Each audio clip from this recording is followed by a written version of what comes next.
Resident Evil 2 is pretty much a legend now. Its success, along with the original Resident Evil, influenced horror games in ways still felt today, and it still continues to receive critical praise today, something most 90s games struggle to get nowadays.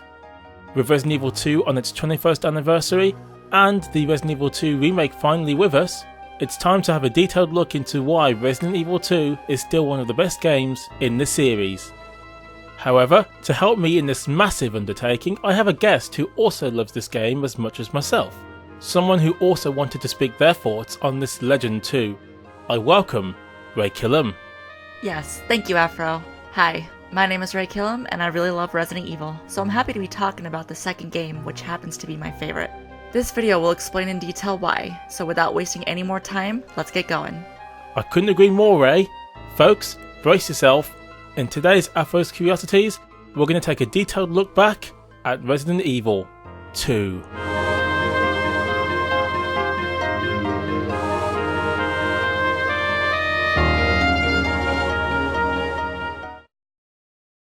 Resident Evil 2.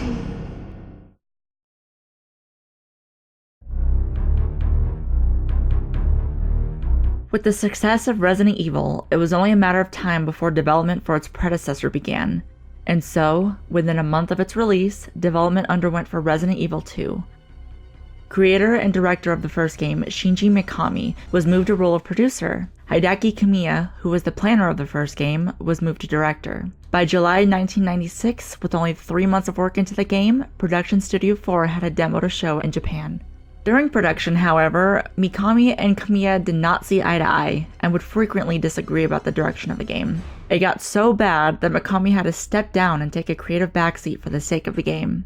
By November 1996, a press release from Capcom USA revealed May 1997 as the release date of Resident Evil 2, a little over a year after the release of Resident Evil. This version would go on to be known as what we call today Resident Evil 1.5. What made this different from the Resident Evil 2 we all know and love were several different things. RPD had a much different look, and the player could find themselves easily swarmed by the living dead due to low polygons. The main characters shifted from Chris and Jill, as their stories had been told, to brand new ones who would have no tie-ins to the original game.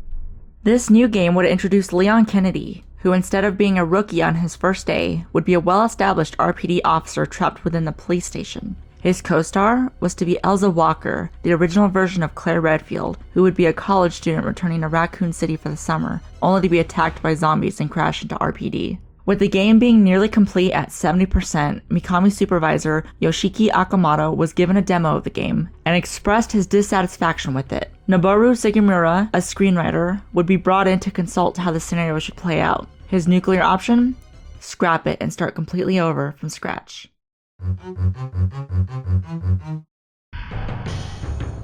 Hideaki Kamiya took full responsibility for the scrapping of Resident Evil 1.5 and considered it to be his fault. He would hear everyone's opinions and ideas and incorporate them into the game. He was truly grateful Mikami kept him on the team as director of the game. However, with recycled animations, characters, and polygons, improving graphics wherever they saw fit, they would go on to make the true successor of Resident Evil. By June 1997, 1 month after its original release date, Capcom demonstrated a new demo of the game at the E3 convention. Aside from graphics, many noticed changes in the characters as well. Elza Walker was redesigned and remade into Claire Redfield and was made the younger sister of Chris Redfield as a way to tie the two games together. Marvin Branagh and Robert Kendo, who were both supporting characters in 1.5 to Leon and Elza, were given mere cameos, and instead of beginning the game in RPD, players would instead start in the city and make their way to the police station. Another addition to the game was the zapping system, whereas in 1.5 Leon and Elza would never meet. The zapping system would make the actions of one scenario affect the other. It was because of this Resident Evil 2 was given scenarios, with the official scenario being Claire A, Leon B, and the non-canon scenario being Leon A, Claire B. Despite some criticisms of copying Resident Evil 1, Resident Evil 2 went on to be a bestseller and one of the most beloved titles in the series. It sold nearly 5 million copies on the PlayStation alone. With its success came porting to other consoles, most notably the Nintendo 64. With its success, the game has since had a long-standing legacy as one of the greatest survival horror games ever made. It would be followed with sequels, a novel, a retelling, and a remake.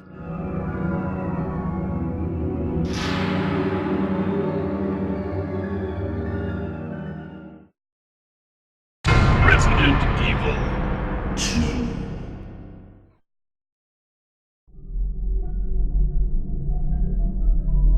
Resident Evil 2 did a lot right, and the story was definitely one of those aspects. The characters were much more developed, the story had neat ties to the first game, and a lot more was going on, thanks to the setting in Raccoon City and the improved script writing. Without further ado, let's look into the canon scenario of Resident Evil 2 and go over it in detail.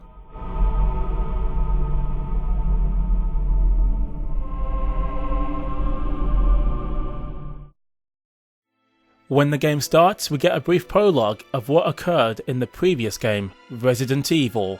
The voiceover explains in July 1998, a bizarre incident took place in the outskirts of an American city called Raccoon City. Victims were attacked by a mysterious group, and it transpired that these victims were eaten alive. The disaster was caused by a virus called the T-virus. This mutagenic toxin was created by the international enterprise Umbrella. They used it for bioweapon experiments. The Raccoon City Police Department Special Stars Unit immediately began an investigation into the developing situation. The case seemed to reach its conclusion due in part of Stars members Chris Redfield and Jill Valentine, along with Barry Burton and Rebecca Chambers. The intro forgets to mention these two, sadly. Unfortunately for Stars and the citizens of Raccoon City, this was not the end of the story.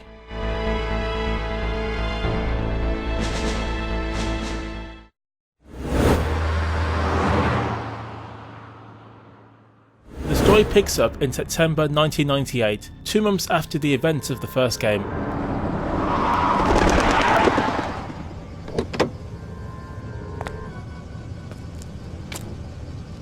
What have we got here? Leon S. Kennedy, a rookie police officer on his first day on the job, arrives in Raccoon City. He stops as he stumbles upon a body in the street. At the same time, across the street, Claire Redfield also arrives. I'm finally here. Elsewhere, a trucker nearby has just been bitten by an individual who stumbles away from the scene. That guy's a maniac. Why'd he bite me?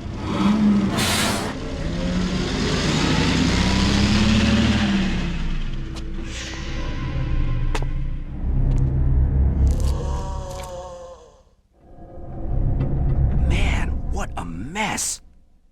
What could have done this? As Leon investigates the body, he is suddenly faced with 3 other human-like individuals who ignore his request to stop. What are these things? All right, that's far enough. Don't move! Don't move. Then, the individual on the floor grabs his foot, only for Leon to shoot it dead.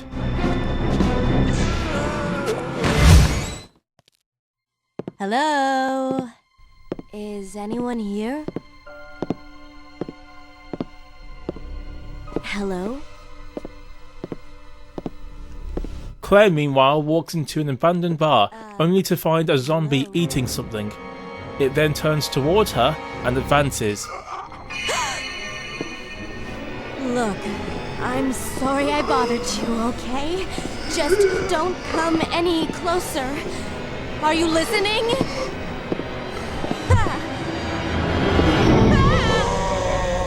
Surrounded and then trapped, Claire runs outside, only to bump into Leon.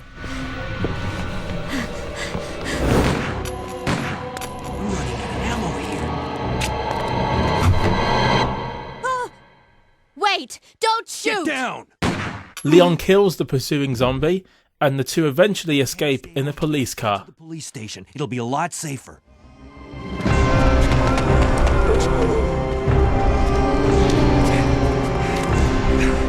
There! Buckle up. Okay. As the 2 introduce each other, You're a cop, right? Yeah, first day on the job. Great, huh? Name's Leon Kennedy. Nice to meet you. Mine's Claire. Claire Redfield. I came to find my brother, Chris.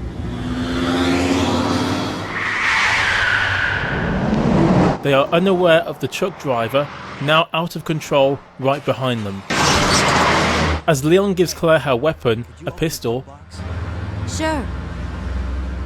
There's a gun inside. Better take it with you. a zombie with Leon's haircut suddenly bursts out from the back seat.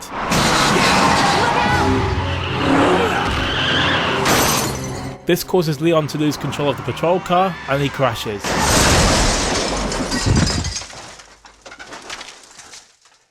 You okay? Still in one piece. Suddenly, Leon sees the truck coming towards him and the two flee in different directions.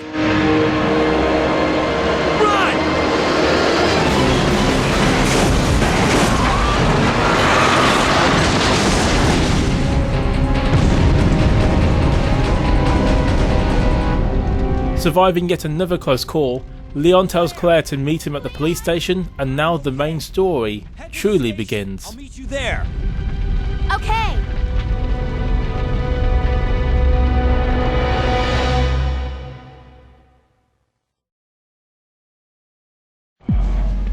Claire makes her way through the streets, coming across a survivor, gun store owner Robert Kendo.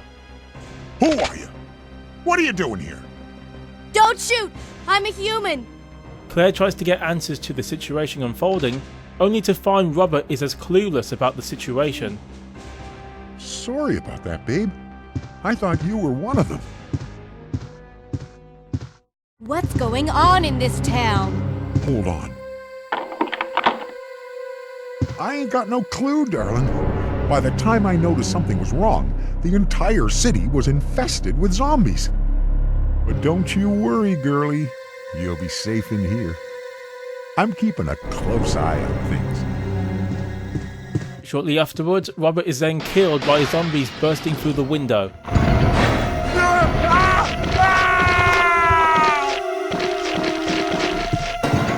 Claire moves on, fighting the zombies through the alleyways, pushing her way to the police station.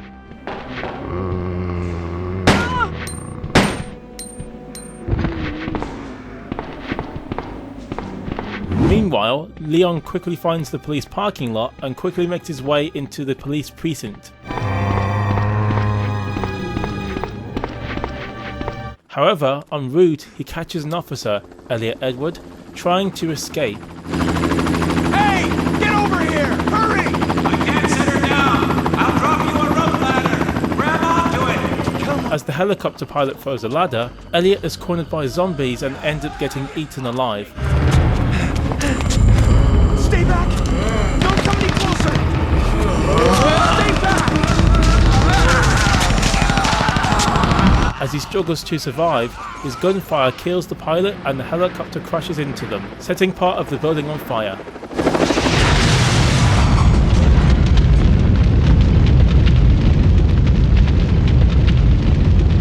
Leon goes and searches for something to extinguish the fire as he now battles the undead police officers and civilians. Claire meanwhile makes it to the police station, but all the doors are locked out.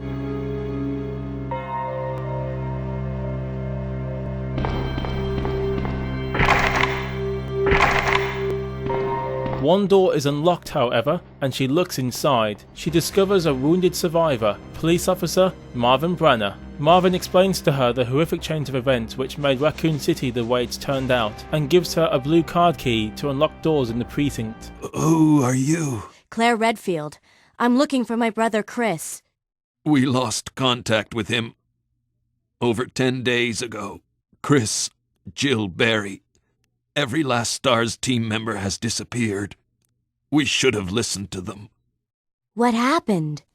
About 2 months ago, there was this incident involving these zombie-like creatures in a mansion located in the outskirts of this city. Chris and the other STARS members discovered that Umbrella was behind everything, at the risk of their own lives. But no one believed them. Are you okay? Don't worry about me. Just rescue the survivors in the other rooms. Claire hesitates leaving Marvin, but goes on telling him that she will return for him. Doors in the hall with this. Now go. But... Just go. Okay. Just hang in there. I'll be back soon.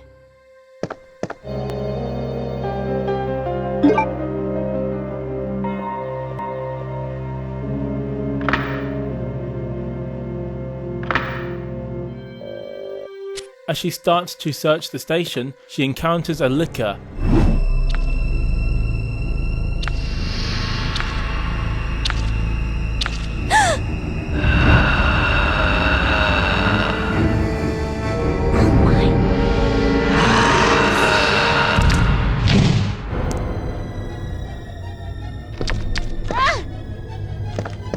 Claire dodges the creature. Leon manages to extinguish the fire.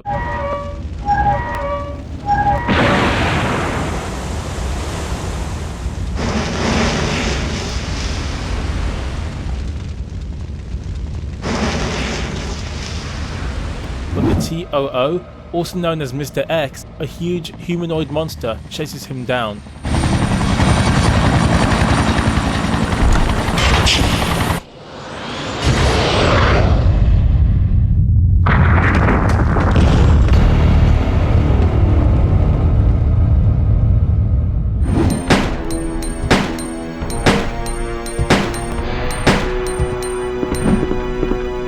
Leon stops the monster, but as he discovers later, you can't hide from Mr. X for too long.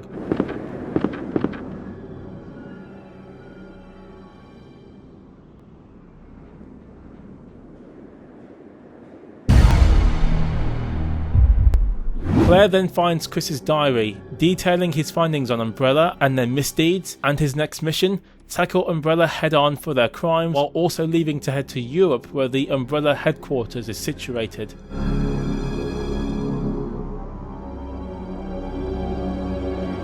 Claire sees a child running from a zombie. Help me! Claire runs after her, and Leon then bumps into the girl in the next room. Hey! Wait! Leon tries to stop her, but the girl escapes.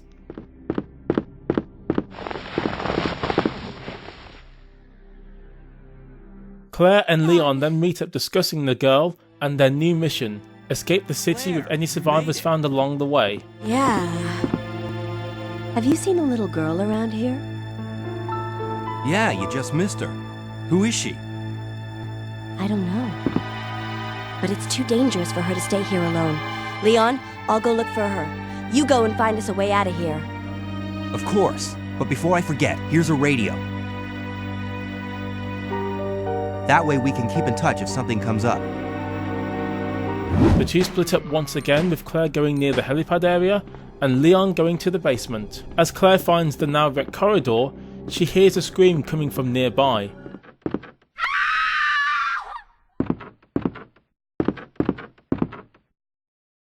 Thinking fast, she decides to blow the wall up.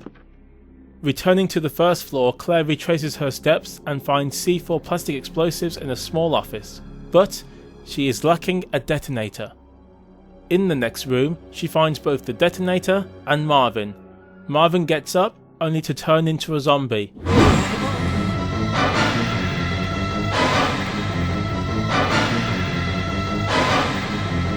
Powerless and with no other choice, Claire finally kills him to give him peace.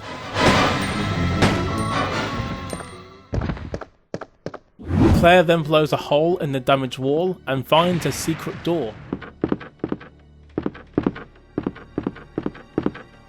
Meanwhile, Leon goes into the parking lot, only to be stopped in his tracks by a gunshot. It's Ada Wong.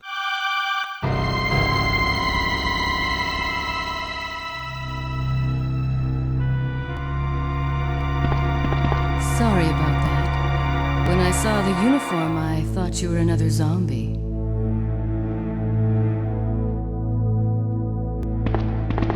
Who are you? Ada Wong. And what are you doing here? I'm looking for some guy named Ben. He's one of those reporter types, always looking for a scoop. I heard he was locked up in the cell block, only there's a wrecked car barring the entrance. I've been trying to find another way inside.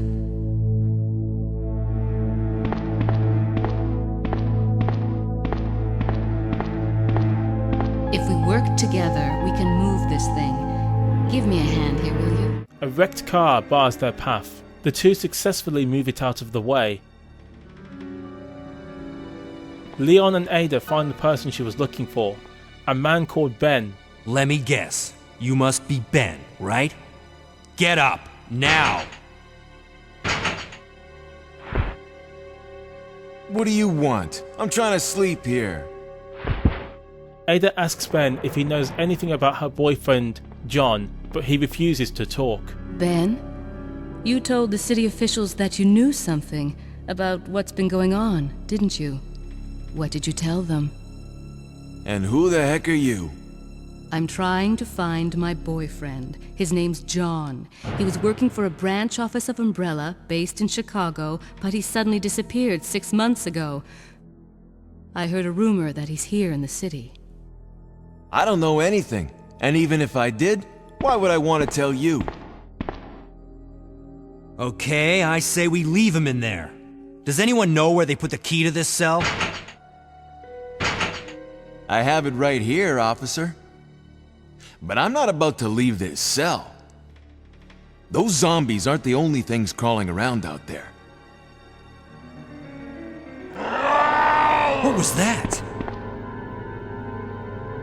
Like I said, I'm not leaving this cell. Get out of here before you lead it right to me. Hey, I'm not going anywhere. I'm the only cop left alive in this building. What? Look, if you want to live, then you're gonna have to leave with me. He then tells Leon and Ada to go to the sewers to find a way out, and the two head there. Claire, on the other hand, also finds another survivor. Oh, I'm terribly sorry. I thought you were another one of those zombies.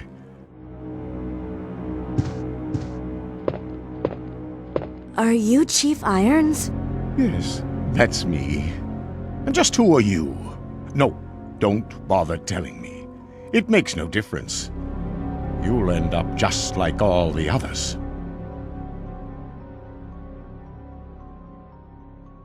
That's the mayor's daughter. I was told to look after her, but I failed miserably. Just look at her. She was a true beauty. Her skin nothing short of perfection.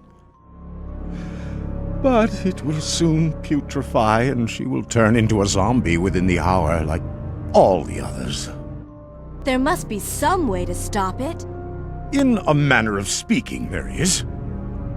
Either by putting a bullet through her brain, or by decapitating her completely.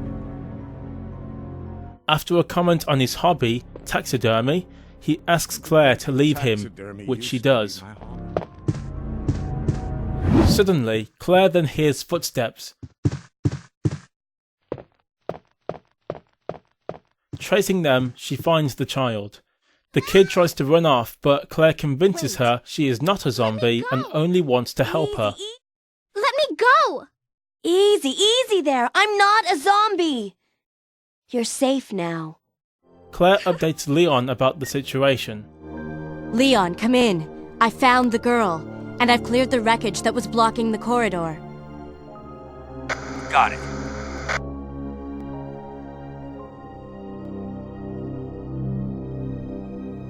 My name's Claire. What's yours? Sherry. Sherry then explains that she is in the police station as she was told by her parents to find shelter there. Claire decides that Sherry needs to stick with her. And told me to go to the police station because it was too dangerous to stay at home. From the look of things, I'd say she was probably right, but it's dangerous here as well. You'd better come with me. However, Sherry comments that some creature is after her and that she's seen it before.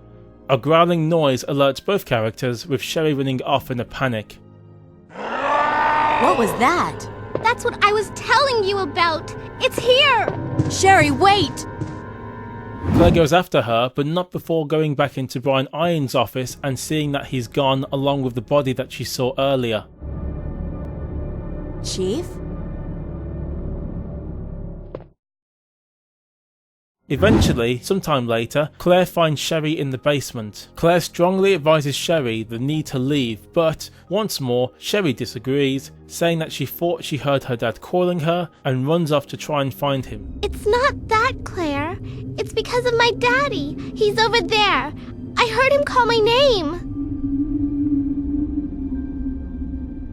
Daddy must have been attacked by the monsters. I have to help him.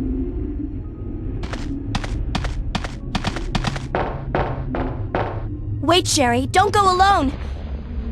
Sherry! Sherry! At this time, Leon and Ada do find the sewers, but find no way to get there as the doors are locked. Ada suggests the ventilation ducts and Leon lifts her and she climbs through. You think we can get upstairs through this shaft? Give me a boost, I'll go and check.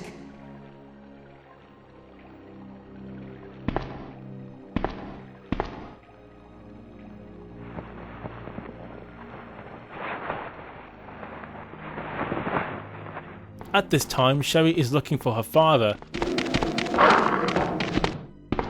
When she sees Ada, Sherry takes off and drops her pendant in the process. Ada opens it up and decides to keep it for her when she next sees her.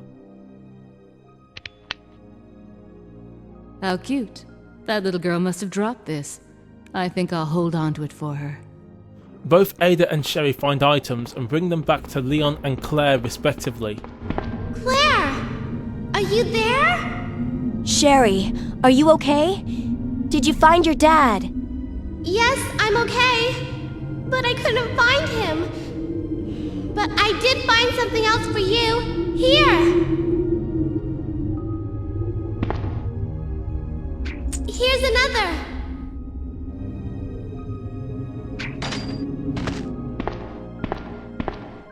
Leon, can you hear me? Ada, did you find anything? Right here. Think fast. Here's one more. Neither characters are unable to rejoin the main characters, so both search for alternative ways to meet up again. What? Ada, wait! Claire! I can't reach the ventilation hole anymore. But don't worry, I'll find another way. I can take care of myself. Wait, Sherry, come back! Sherry! Sherry! Claire returns to Iron's office and finds Sherry safe and you're sound. okay? Claire then finds a secret passage leading to an elevator and decides to investigate alone, fearing danger for Sherry. Claire! I'm going down there. Stay here and wait for me, okay? As she goes down the corridor, Chief Iron screams and an unseen creature forces something down his throat, causing him to collapse.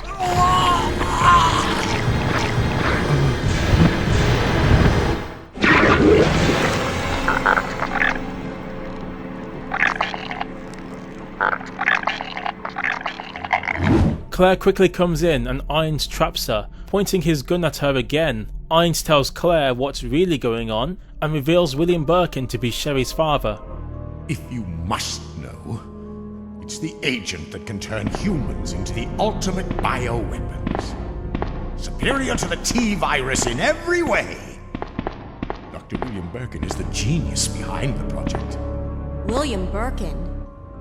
I'm sure you've already seen his little girl running around here somewhere. Sherry, isn't it? In case you haven't already figured it out. The monster that's been tearing my precinct apart is yet another product of the G-virus. An ultimate bioweapon. Before he murders Claire, however, his chest starts to burn, and eventually a G-parasite rips out of Iron's chest, killing him on the spot. My chest can't take the pain!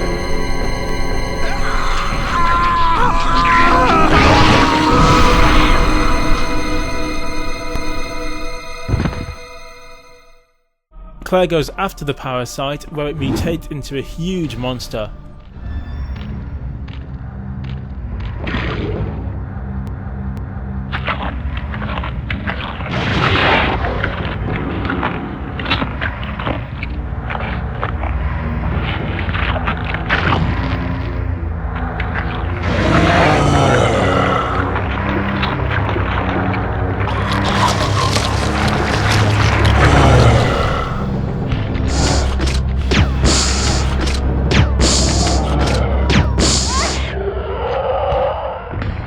Claire eventually kills it with repeated firepower. Thinking the coast is clear, she returns to Sherry. Sherry is happy to see Claire, but Claire is still concerned, now knowing more about Sherry's dysfunctional family and secrets. I can't believe the man who developed the G-Virus is actually her father. What's wrong, Claire? It's nothing. But I think I found a way out of here. We should be able to find someplace safe if we can just make it out of town.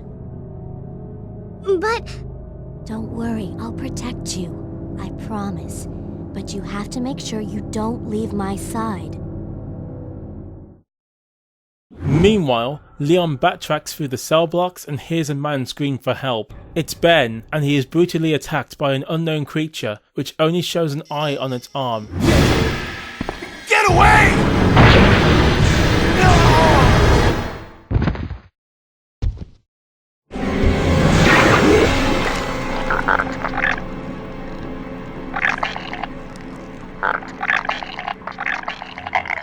Leon rushes over, seeing Ben on the floor critically injured. Ben reveals Chief Iron's intent with Umbrella and how he has been involved in all of the dealings too. I don't believe this. I almost got the story. Ben. Bitter irony.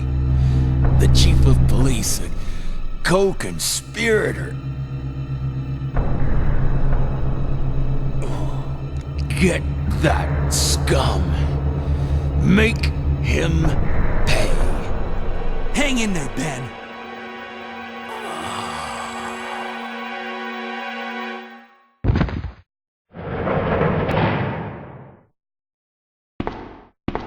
Leon. Ada comes and tells Leon that she is moving on to the chemical plant. Leon tries to stop her, with no success. Where are you going, Ada? To the chemical plant. I have a feeling that's where I'll find John. Ada! Wait! Hey! Claire then informs Leon that her and Sherry are leaving. Leon again tries to express concern to Claire, but Claire tells him they'll be alright before cutting Leon off. Leon, are you still there? We're leaving. Are you crazy? The streets are still crawling with zombies. It'll be all right, trust me. We found a way to the sewer. Follow us later. Claire! Claire! Wait! Wait! Man, why doesn't anyone ever listen to me? Leon rushes towards one of the sewer entrances, only to be confronted by mutated William Birkin, the man who killed Ben.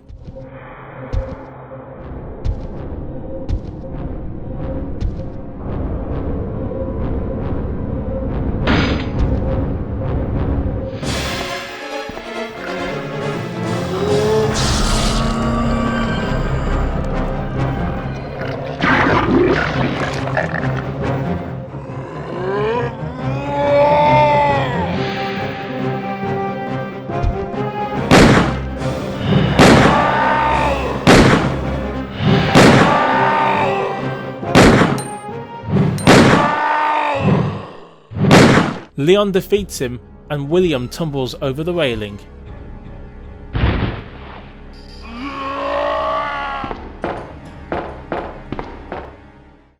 Claire and Sherry start their journey into the sewers, only to realise William is following them.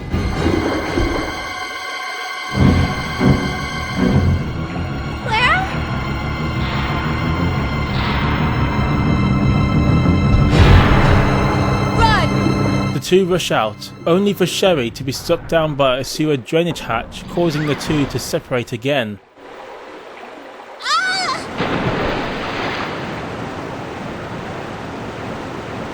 Sherry? Where are you? Sherry! Claire! I'm here! Sherry attempts to meet Claire, only to be stuck at a garbage chute. Sherry picks up something off the floor, only for the chute to release, and Sherry falls down to the lower floor of the sewers.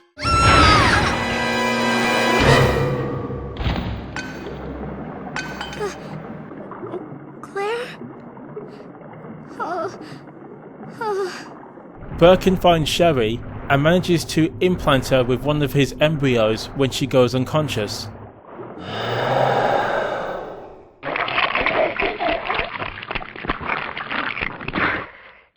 Leon meanwhile reunites with Ada, and after a discussion, the two agree to stick together in an attempt to cover more ground and survive.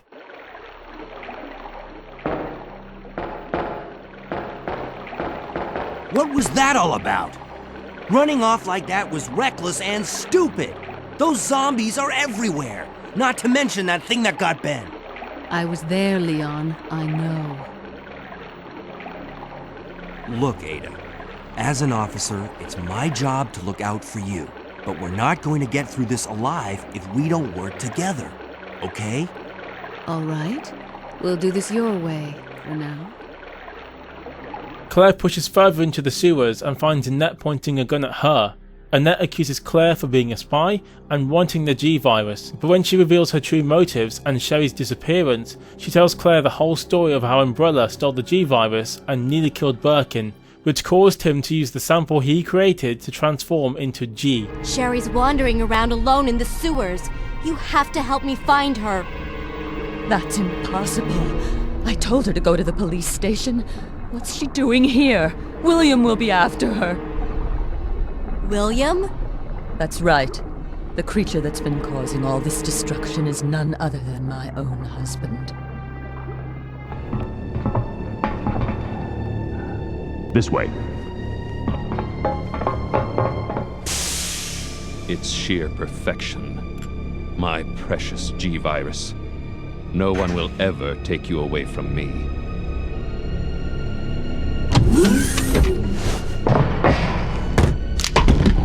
There he is. So you finally come. Doctor, we're here to collect the G-Virus sample. Sorry, but I won't just hand over my life's work. Stop! You might hit the sample. That's it, all right. Okay, let's move out.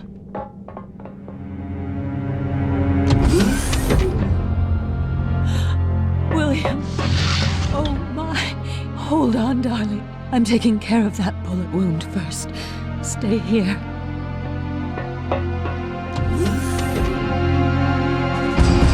Alpha team, have you retrieved the sample yet? Affirmative. We'll be at the rendezvous point in 1 minute. Roger.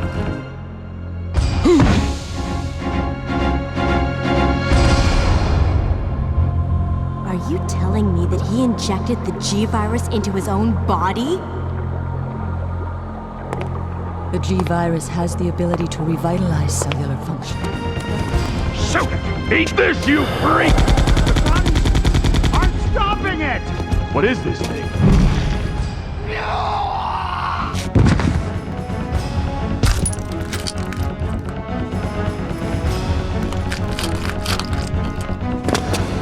What is this thing?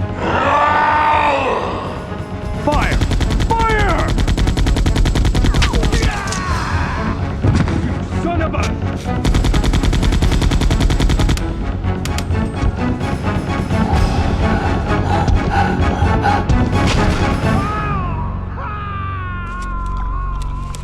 She also explains the creatures who need to survive and inject other humans with embryo.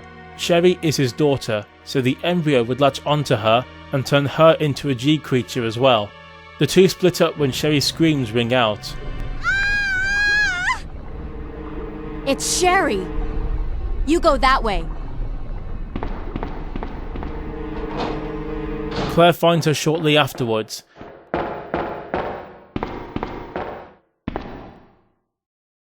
Only to be greeted by a giant alligator.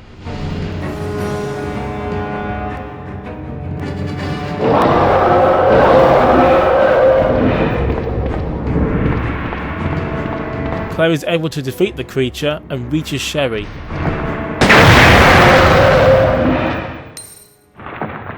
Sherry complains about her stomach, but Claire reassures her, and the two move on. Come on, wake up, Sherry.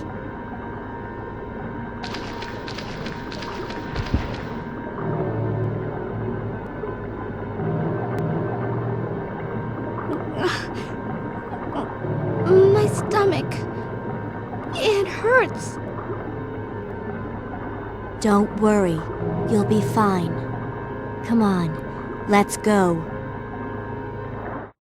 As they head to the lower floors, they spot a woman. The woman shoots at Ada, but Leon takes a bullet and falls unconscious. Ada leaves Leon to go after the shooter.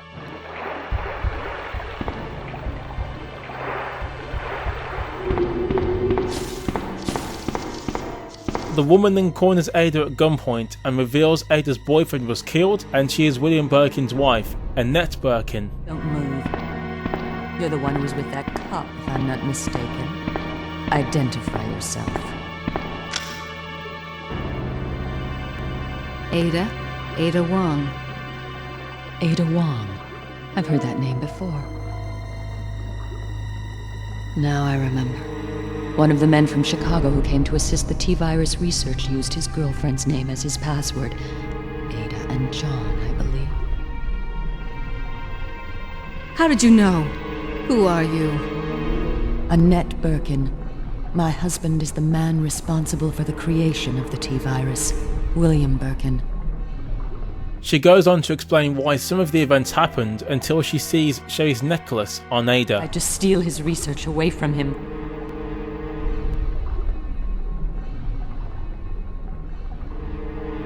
Where did you get that pendant?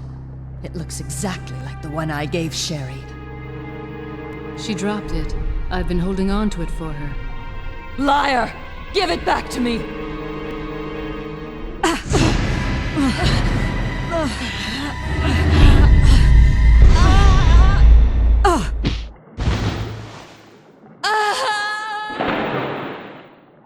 Too bad. She then looks into the necklace and finds a sample of the G-virus contained inside.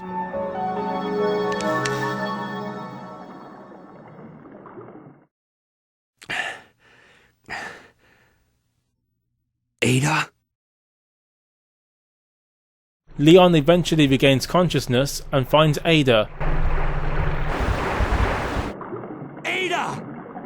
But his earlier wound is causing issues for him. Luckily, Ada is able to bandage his wounds before telling Leon that her boyfriend John is dead. That's two I owe you. Don't mention it.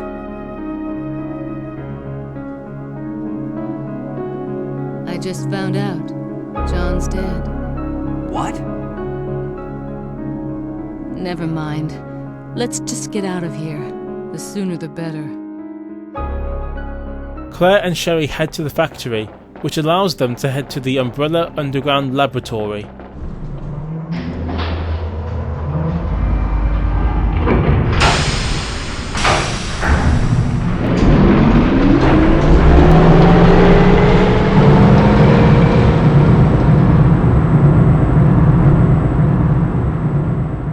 Sherry falls ill and loses consciousness. Claire realizes the urgency of the situation. Hang in there, Sherry. Her forehead's burning up. I've got to hurry before the embryos pupate.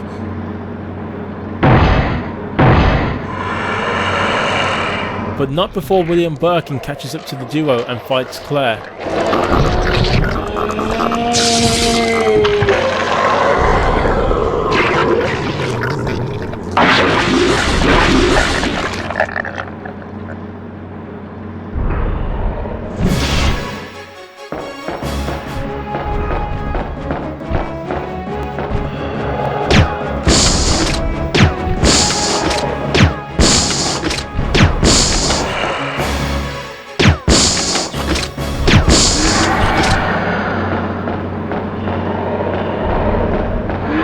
Claire ultimately beats Birkin and has to carry Sherry to a room near the laboratory entrance.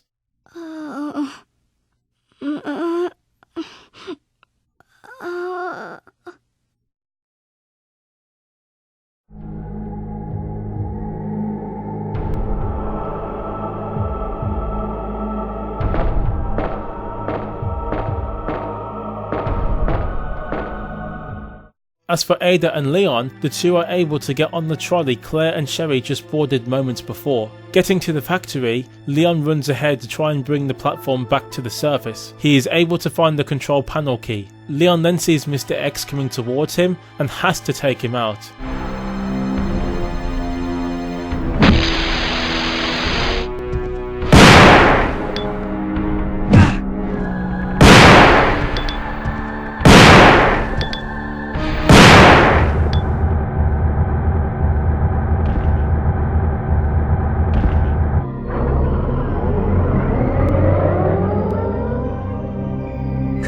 Let's go.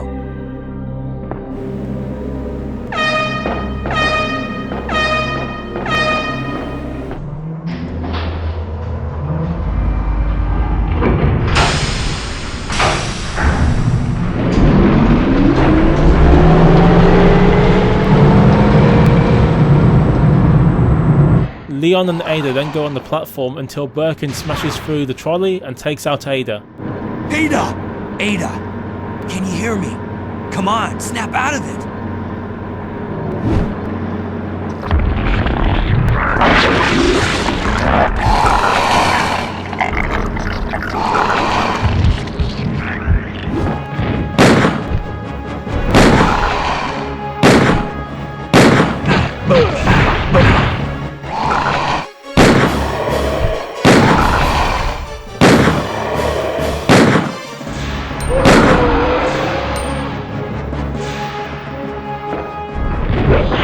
Leon fights Birkin until he retreats and the platform stops mid-descent. Ada wakes up but is critically injured. Welcome back. Hey, take it easy. We're inside Umbrella's secret lab. I'll go find something to treat that wound, so just rest here in the meantime. But I'll only slow you down with these injuries. Go. Save yourself. Is it just me, or does everybody always ignore what I say? I told you, it's my job to look after you. But you'll be in danger if you stay with me. I know I've only known you for a short period of time, but I really enjoy being with you. I know I'm not capable of caring about anyone, but I don't want to lose you. We're leaving this place together. Wait here for me. I'll be right back. Leon goes to find first aid for Ada when the platform suddenly restarts, leaving Leon behind and forcing him to get to Ada any way he can.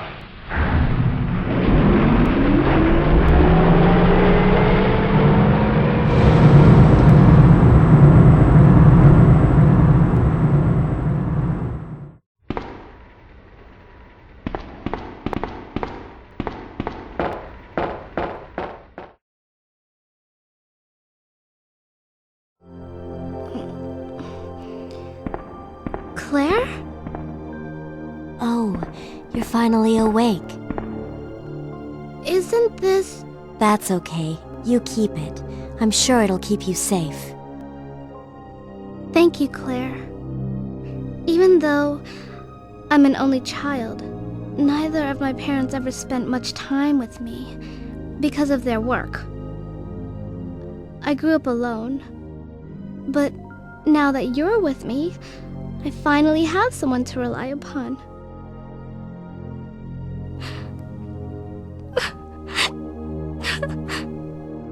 Sherry. Rest here for a bit. I'll be right back, as soon as I found the antidote for you. After a brief chat with Sherry, Claire heads out to find the cure for her. Claire succeeds in restoring the power to the lab with the main fuse,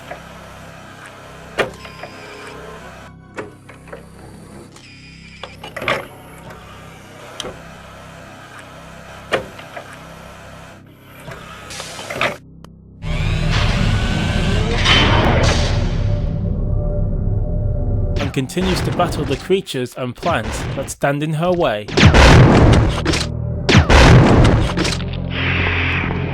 Leon, meanwhile, battles his way back up to Ada by turning on the elevator's power.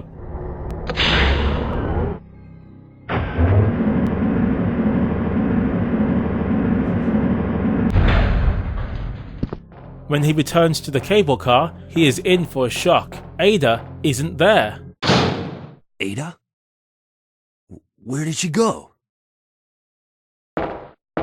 Returning to the elevator, Annette confronts Leon, thinking he is after the G-Virus, and then reveals to him that Ada was a spy working for Umbrella all along. Or you came for the G-Virus, didn't you? But you'll never take it from me. This is my husband's legacy. Where's that spy you were working with earlier?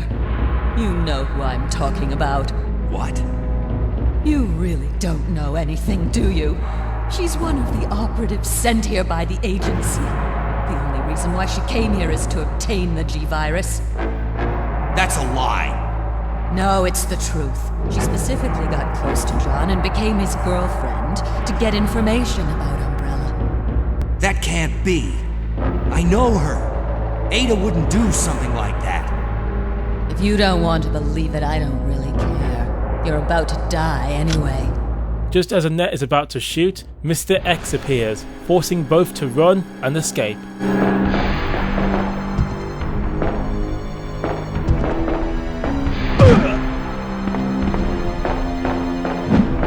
Claire struggles on, looking for a cure for Sherry when suddenly Annette confronts her, also accusing Claire of murdering William. Claire tells Annette Sherry is in danger. Just then, William then appears and Annette runs off.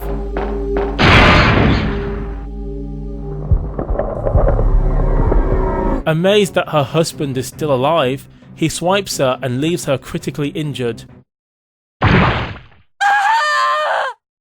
Before succumbing to her wounds, she tells Claire how to get the antidote made for Sherry, then dies shortly afterwards. He's getting stronger with each skin he casts off. Tell me what I need to know. How can I save Sherry? I have detailed information. Everything you need to know to prepare the antidote is right here. Save my daughter. And tell her I'm sorry I wasn't a better mother. Tell her I love her. Annette! On the other hand, Leon is struggling with Mr. X. He gets cornered only for Ada to show up and save his skin. Run! Ada!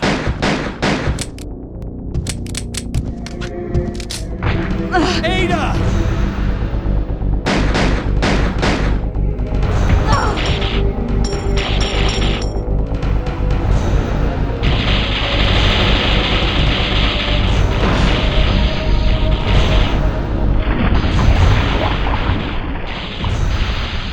Leon holds her, and then the two confess their love for each other, sealing it with a kiss.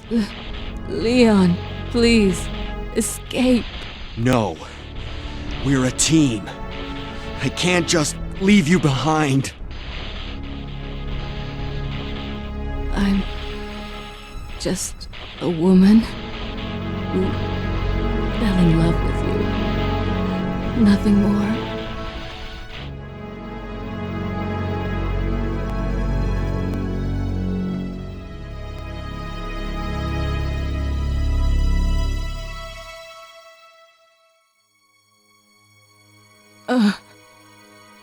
Ada. No.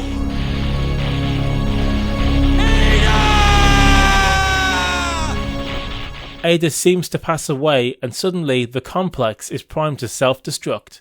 Self-destruct sequence has been activated. Repeat, the self-destruct sequence has been activated. This sequence may not be aborted. All employees proceed to the emergency car at the bottom platform. Leon says goodbye to Ada and leaves her motionless body. As Claire starts to prepare the antidote, she sees Leon on a security monitor. She contacts Leon explaining Sherry's situation and asking him to move her to safety. Claire? Is that you? Where are you? I can see you on the monitor. All employees proceed to the bottom. But never mind that right now. Leon, you have to go back and get Sherry for me. I left her in the security office. Please, you must save her. Wait a second! What are you gonna do? Where are you going? I still have a few loose ends to take care of. I'm counting on you. Hello? Claire, are you there? Claire! The security office? Leon finds Sherry and using the master key, takes her underground.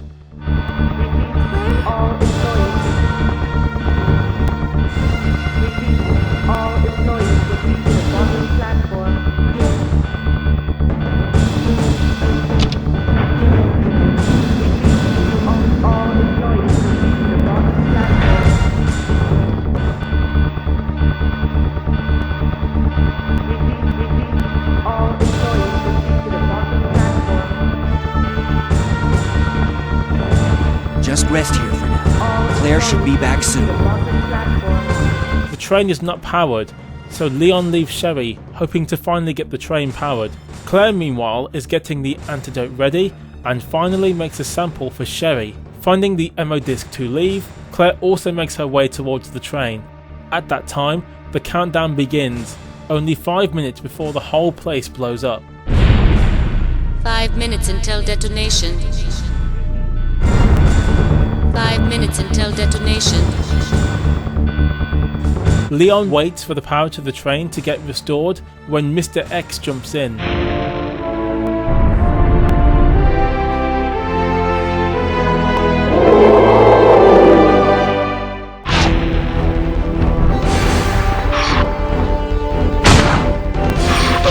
No matter what he does, his firepower is not affecting him in any way. Claire has to fight a mutated William Birkin while waiting for the elevator.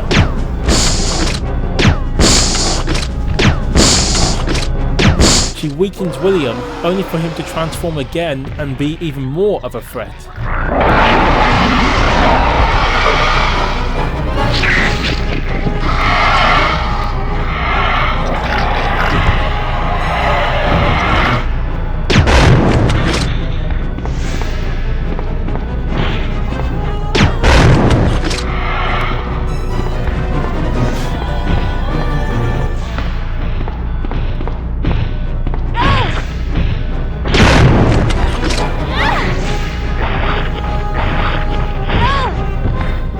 As Claire struggles on, Leon suddenly gets a lifeline, thrown by a mysterious figure who happens to be Ada. Ada, is that you? Ada! Leon finally rids Mr. X once and for all. Game over.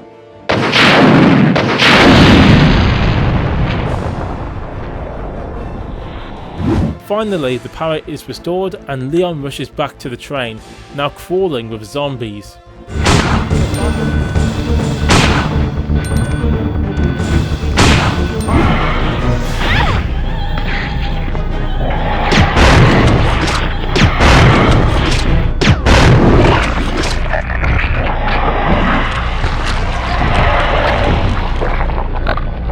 Claire finally beats William Birkin after a very long fight. Leon gets the power started on the train and Claire makes her way down too. The train is moving and Claire makes it aboard just in time.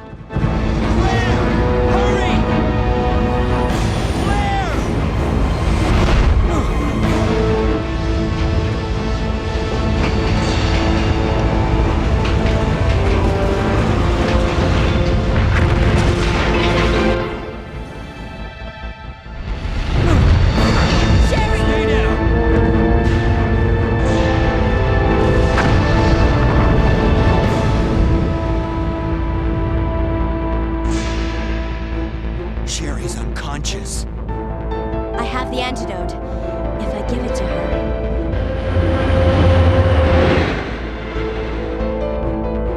Claire, what's happening? Not now. Come on, Sherry, wake up. Wake up, please. Sherry wakes up and finally everyone thinks for now it's over. Claire? Where am I? It worked! Oh, Sherry, you're gonna be okay. Thanks, Claire.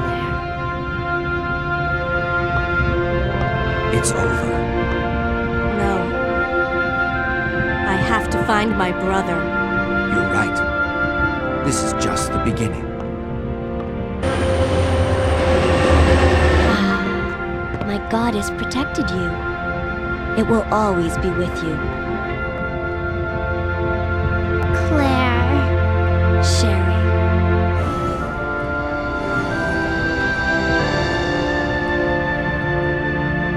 Goodbye, Ada. Sadly, the train shakes and when Leon goes to see what it is, the doors lock behind him and Claire cannot open them again.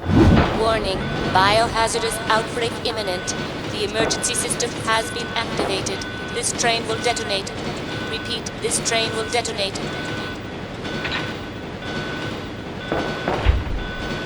What's wrong? I don't know. The door won't open.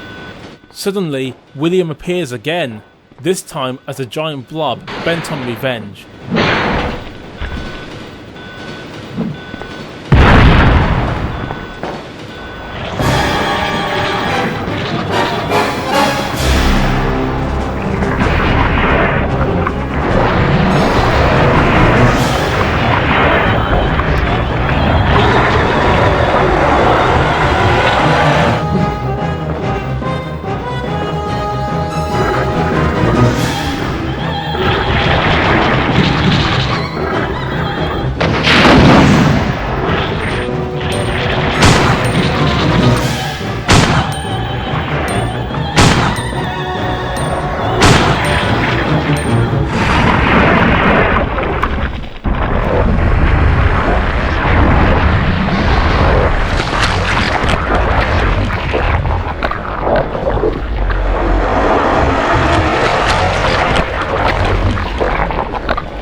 Warning. The self-destruct system has been activated. Each train compartment will detonate sequentially. Repeat, each train compartment will detonate sequentially. Claire! Stop the train! I can't! The door to the control room is locked! Claire? What is this? Stay back!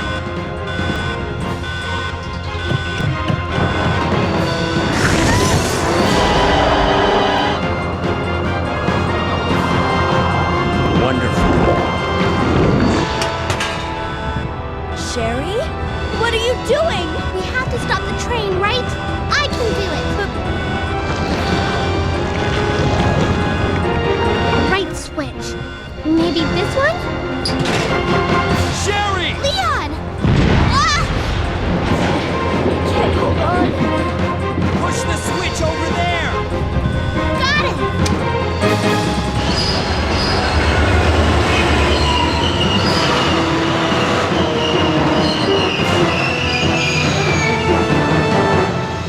Finally, the exit. Are you all right? I'm okay. Where's Claire? Claire?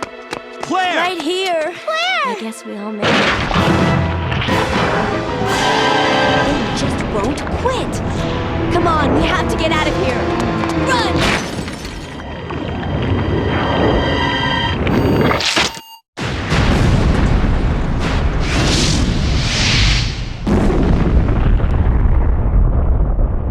So, it's finally over.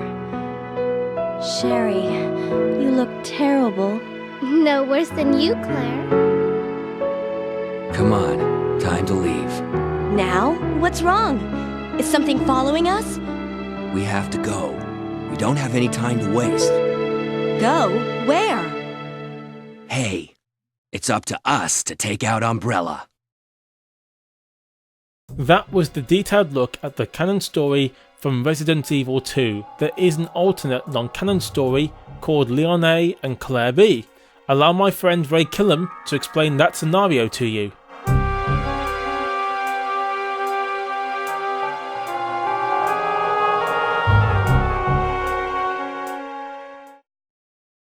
Resident Evil 2.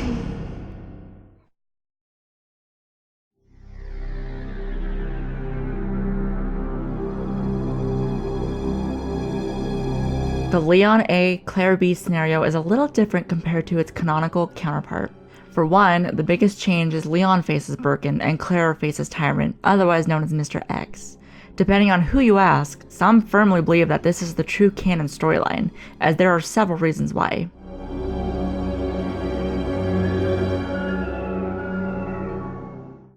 The novelization by S.D. Perry titled City of the Dead uses the premise of Leon A, Claire B, because at the time this was considered the canon storyline.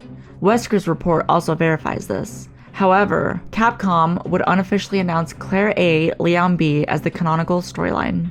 Not only that, but there is a few-second clip in the computer animated film Resident Evil Degeneration, where Claire has a flashback of fighting Birkin. Likewise, in the Jake and Sherry campaign of Resident Evil 6, Sherry tells Jake that her father infected her with the G-Virus, which is why she can heal her wounds at an alarming speed. That is something that only happens in Claire A, Leon B. What makes the scenarios so different from each other are rather minor if you think about it, but from a true fan's perspective, Leon still interacts with Ada and Claire with Sherry.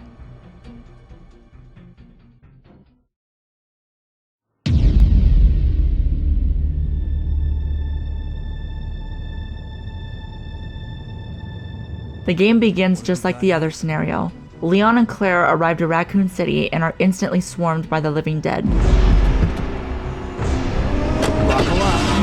Okay. Upon meeting, they flee into a cop car until a zombie from the backseat causes them to crash.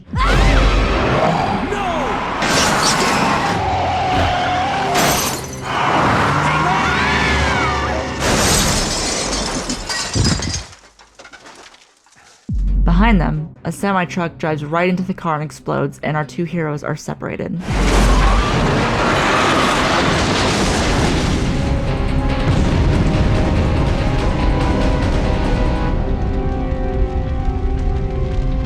Claire! Leon! I'm okay. Head to the station. I'll meet you there. Okay.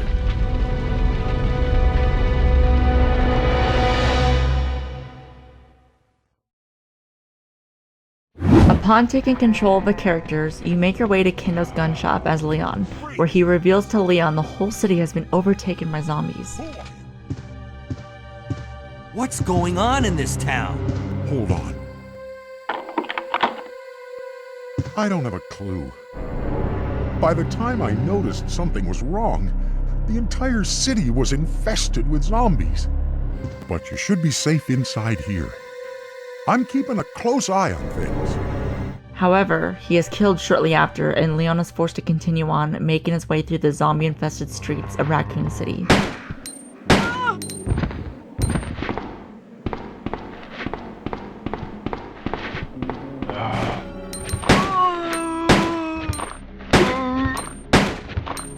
Meanwhile, Claire arrives at the back of RPD and gains access to the rooftop. Shortly after, she witnesses Officer Elliot Edward getting attacked by a swarm of zombies. Get off me! Stay back! Don't come any closer! Stay back! Upon being attacked, he accidentally begins shooting up into the air, directly into the pilot of the rescue copter.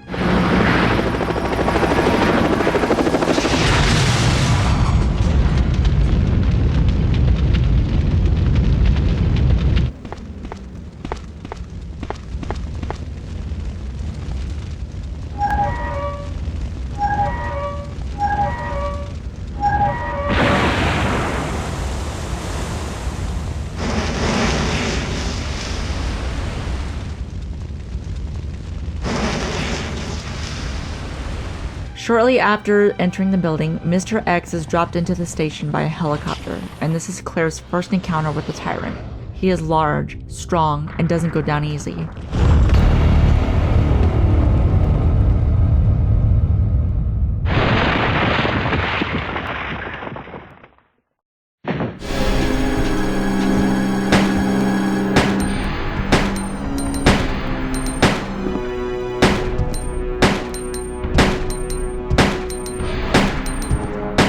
Meanwhile, back with Leon, he finally makes his way to the police station and immediately meets a wounded Marvin Branagh. He informs them of Stars and the mansion incident, and how no one believed Chris and Jill's warning.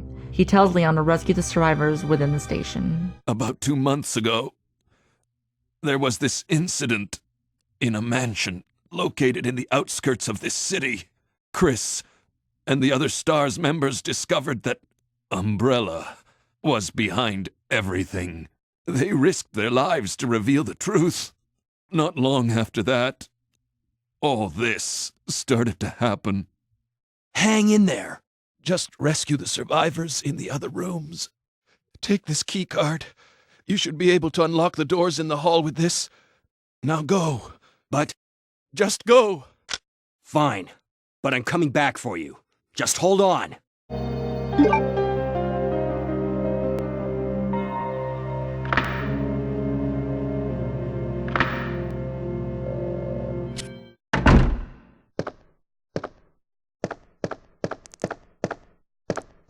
Not long after, Leon encounters the notorious Liquor for the first time. This creature is made of mostly meat and muscles, with large brains exposed and a long, slimy tongue.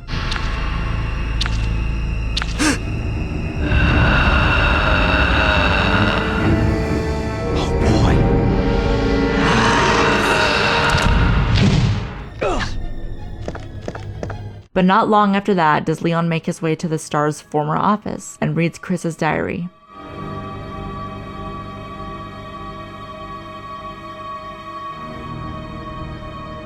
Shortly after, Claire arrives and the two are briefly reunited. He informs her that Chris is not in Raccoon City, and both their objectives change to escaping the city alive. Like we're not gonna find your brother here after all.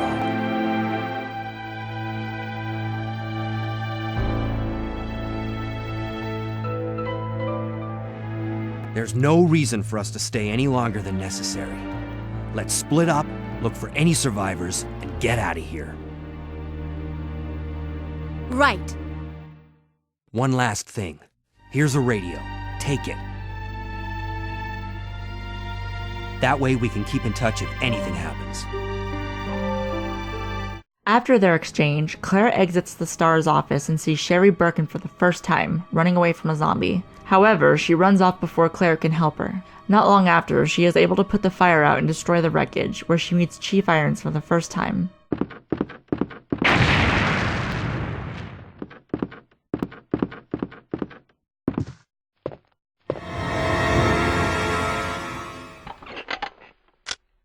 Oh, I'm terribly sorry. I thought you were another one of those zombies. Are you Chief Irons? Yes, that's me. And just who are you? No, don't bother telling me. It makes no difference. You'll end up just like all the others. Like in her A scenario, she learns the G-Virus is the cause of Raccoon's downfall. Either by putting a bullet through her brain, or by decapitating her completely.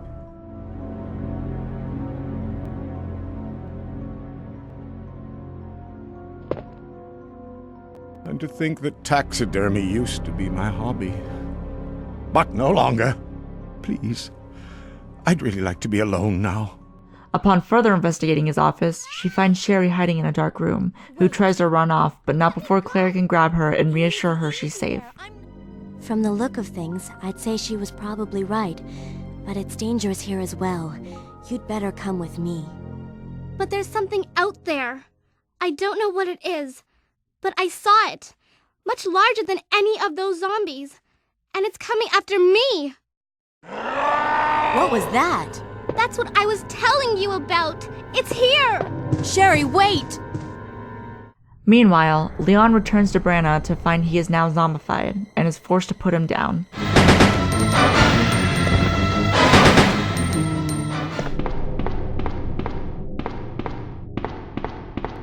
Once Leon heads to the downstairs parking lot, he is shot at by Ada, who mistakes him for one of the living dead, and reveals she's looking for Ben, a reporter with some information on the outbreak.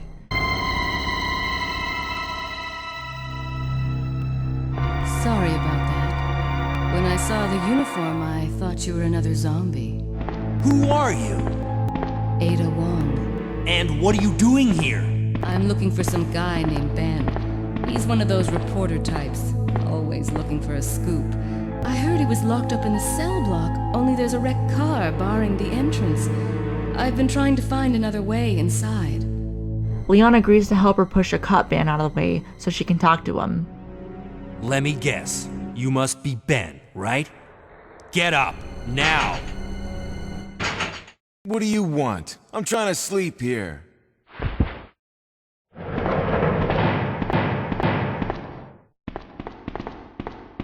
Is this the guy? Ben, you told the city officials that you knew something about what's been going on, didn't you? What did you tell them? And who the heck are you? I'm trying to find my boyfriend. His name's John. He was working for a branch office of Umbrella, based in Chicago, but he suddenly disappeared 6 months ago. I heard a rumor that he's here in the city. I don't know anything. And even if I did, why would I want to tell you? He reveals there is something scarier than zombies running around and refuses to leave his cell. He informs them of a manhole in the kennels which will lead them into the sewers. What was that? Like I said, I'm not leaving this cell. Get out of here before you lead it right to me. Hey, I'm not going anywhere. I'm the only cop left alive in this building. What? Look, if you want to live, then you're gonna have to leave with me. But do you even know how to get out of the city? There's a kennel in the back of the building. Inside the kennel is a manhole. Go through and it'll lead you to the sewer entrance, but it won't be easy.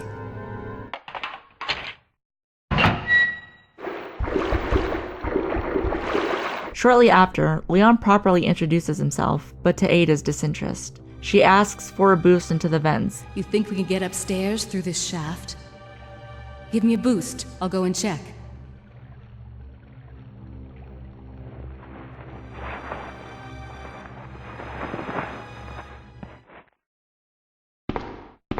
The player now takes control of Ada to retrieve a key for Leon.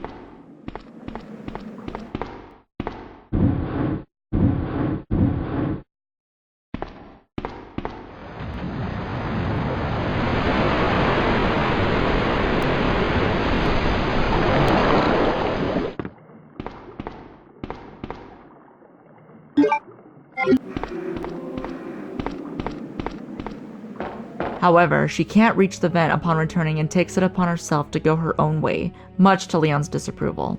I'm going to have to find another way around. I'll catch up with you later.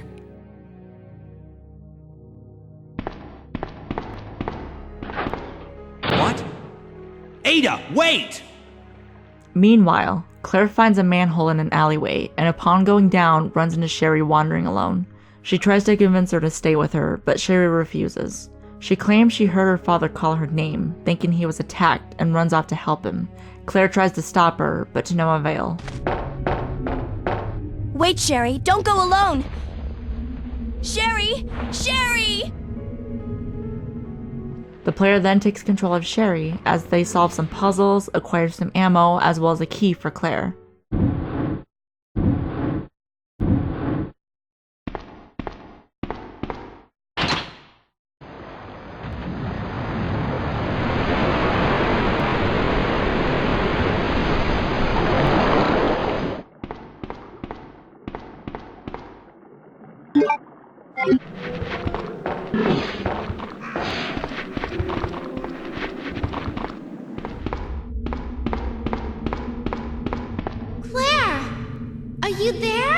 Sherry, are you okay? Did you find your dad? Yes, I'm okay. But I couldn't find him. But I did find something else for you. Here. Here's another. However, she too can't get back across and has to find another way to reunite with Claire. Claire! I can't reach the ventilation hole anymore. But don't worry, I'll find another way. I can take care of myself. Wait, Sherry, come back! Sherry! Sherry! Back with Leon, he makes his way back into the cells just as Ben is brutally attacked by Birkin. Get away!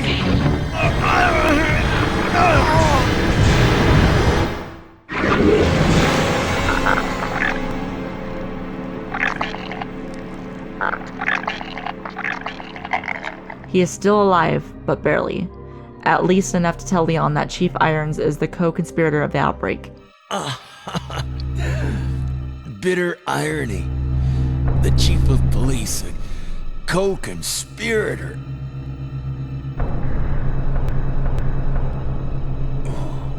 Get that scum. Make him pay. Hang in there, Ben. Shortly after, Ben is nearly ripped in half by G in parasitic form. Ada reappears to see the horror for herself. What's wrong?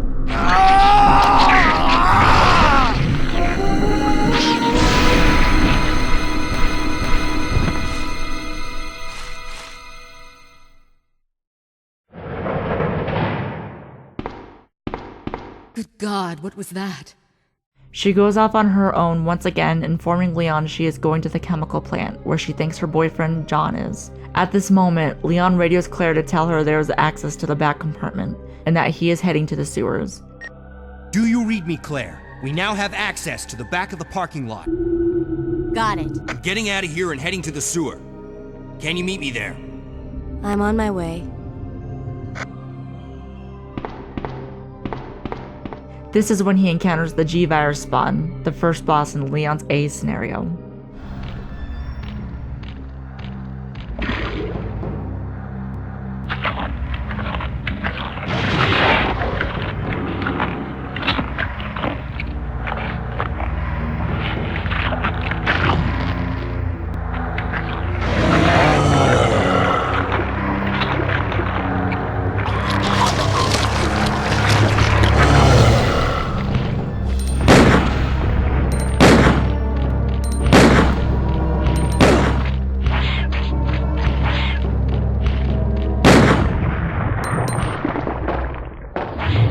All the while, Claire has random encounters with Mr. X, who notoriously follows her throughout RPD, attacking her every chance it gets.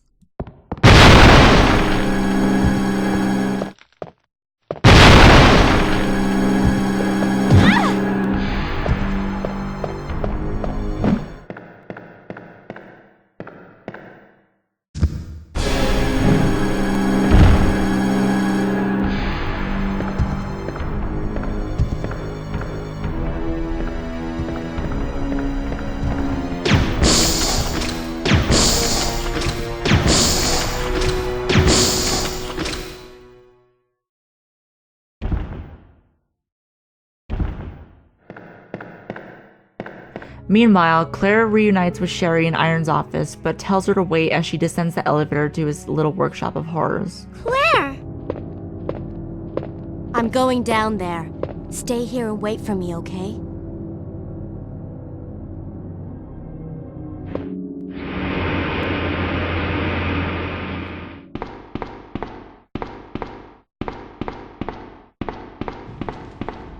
Here, his true colors are shown as he reveals he's been working with Umbrella and explains the G-Virus to Claire. He even reveals Sherry's father, William, is the product of the G-Virus, the ultimate bioweapon. Then you must know about the G-Virus.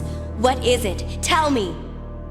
If you must know, it's the agent that can turn humans into the ultimate bioweapons.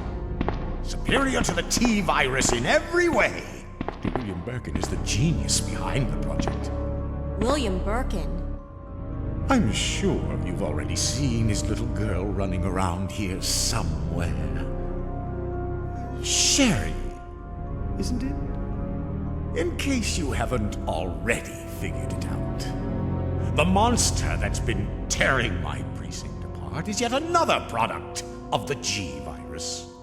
An ultimate bioweapon. Umbrella must be trying to cover its tracks. However, as he's been holding her up at gunpoint, decides to take her out with him before an arm reaches out of the manhole and drags him down below.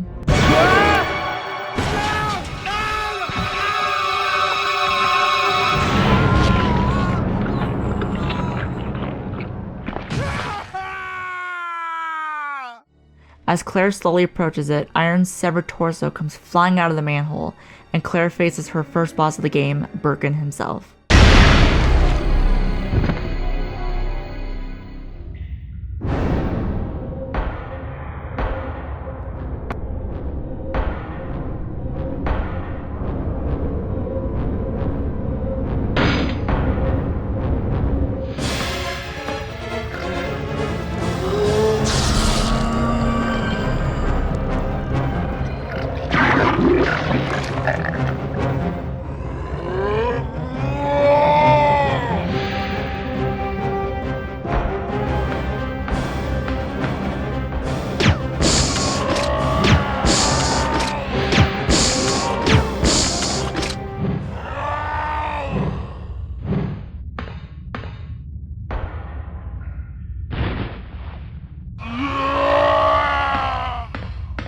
Meanwhile, Leon and Ada are reunited, and he scolds her for being so reckless. What was that all about? Running off like that was reckless and stupid. Those zombies are everywhere, not to mention that thing that got Ben. I was there, Leon. I know. Look, Ada, as an officer, it's my job to look out for you. But we're not going to get through this alive if we don't work together, okay? All right. We'll do this your way for now. Upon descending the elevator into the sewers, Ada immediately chases after Annette, but is immediately shot at. Leon tackles her out of the way, taking a bullet to his shoulder, and Annette makes her escape. Heads up! Leon, that woman was... I have to talk to her.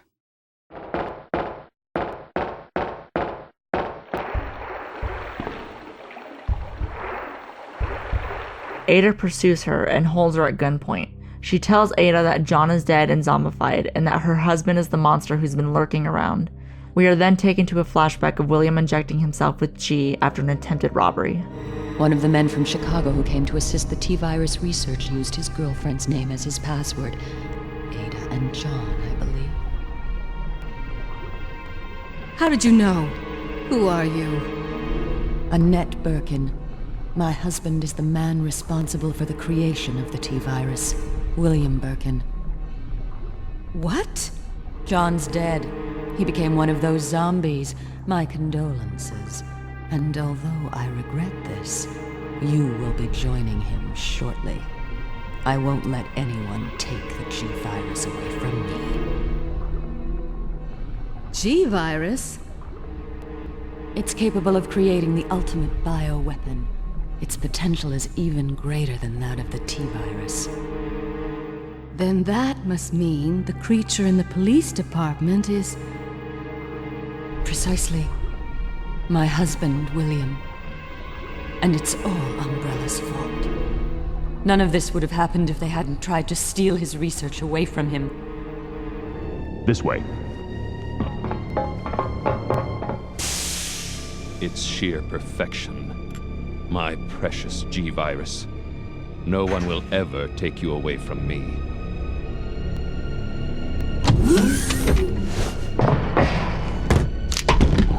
There he is. So you finally come. Doctor, we're here to collect the G-virus sample. Sorry, but I won't just hand over my life's work. Stop it! You might hit the sample. Okay, let's move out.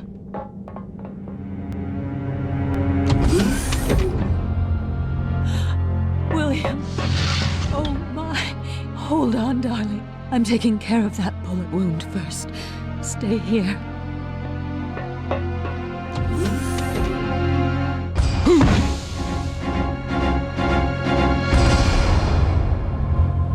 Are you telling me that he injected the G-virus into his own body? The G-virus has the ability to revitalize cellular functions. Let's check it out. Over there! Hurry!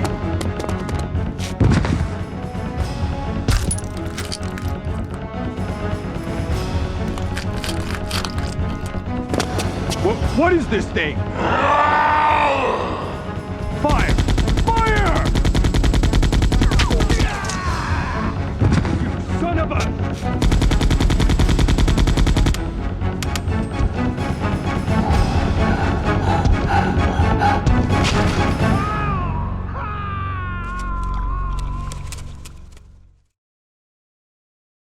On the other hand, Claire and Sherry are reunited, and this time Sherry agrees to stick by her. But I think I found a way out of here. We should be able to find someplace safe if we can just make it out of town. But... Don't worry, I'll protect you. I promise. But you have to make sure you don't leave my side.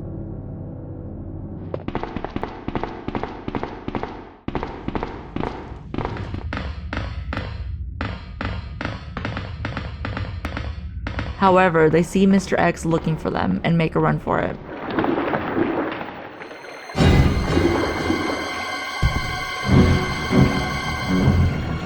Claire?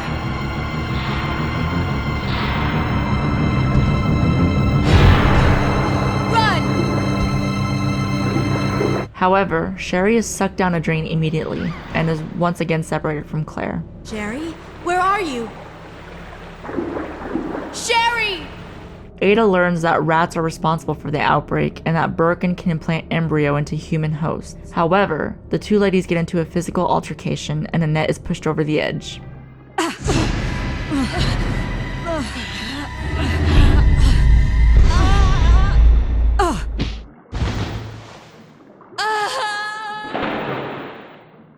Too bad.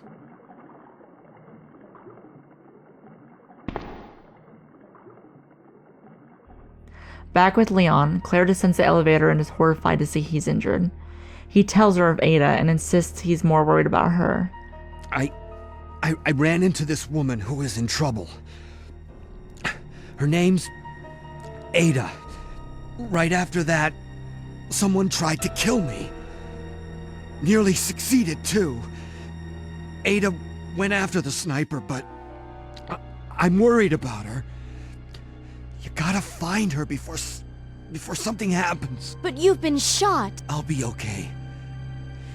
It's Ada I'm worried about. Ada is then attacked by something.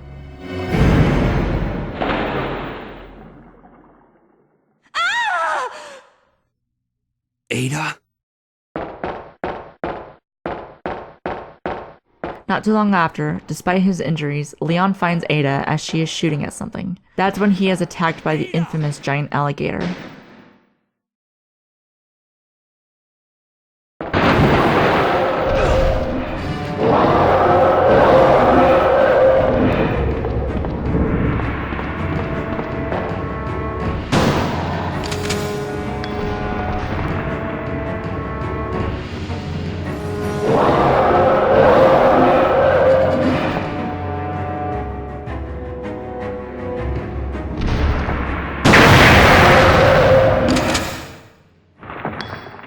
After blowing its head into chunks, Leon reunites with Ada, who manages to bandage him up.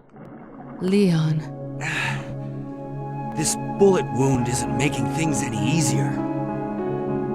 Quiet, Leon. I'll patch you up. That's 2 I owe you. Don't mention it.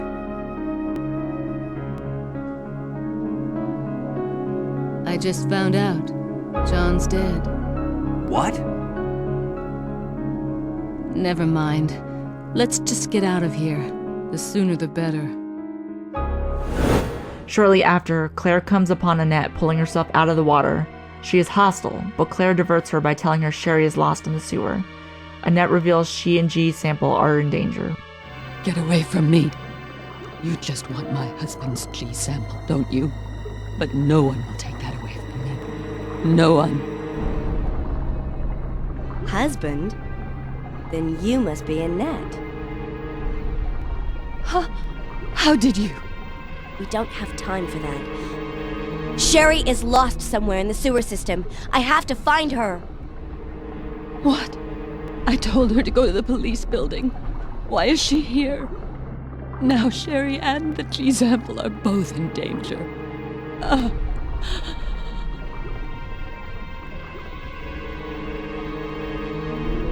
What did she mean by that?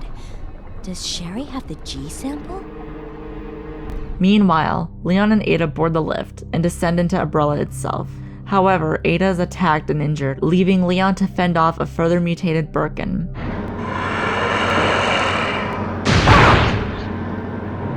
Ada! Ada! Can you hear me? Come on, snap out of it!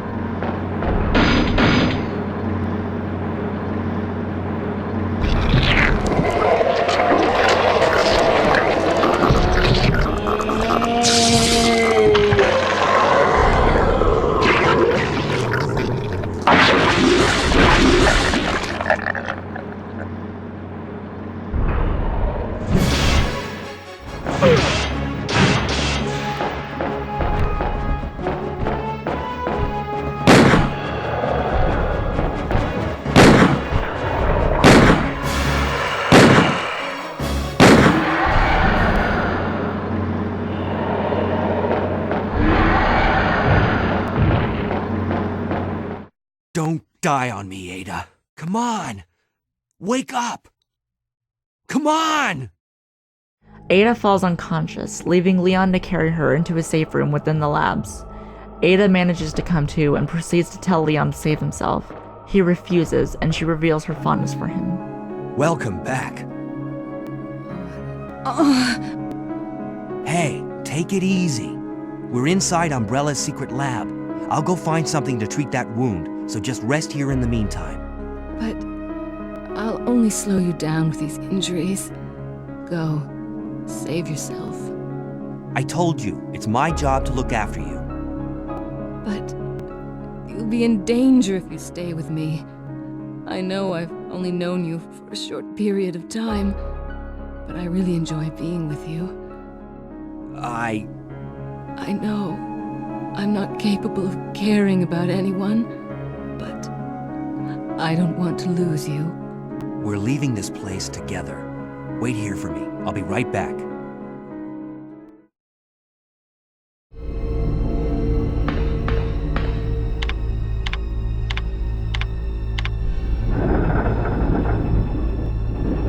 Upon getting the trolley working, Sherry reunites with Claire, who is happy to see her, but she questions her on where the sample is. Sherry, of course, has no idea what she's even talking about. Sherry, did your mom give you something called G-Virus? Either a vial or a test tube? G-Virus? I've never heard of anything like that before. Are you absolutely sure? If you give it to me, I'll hold on to it for safekeeping. But I really don't have anything. It's the truth. But why would her mom say something like that?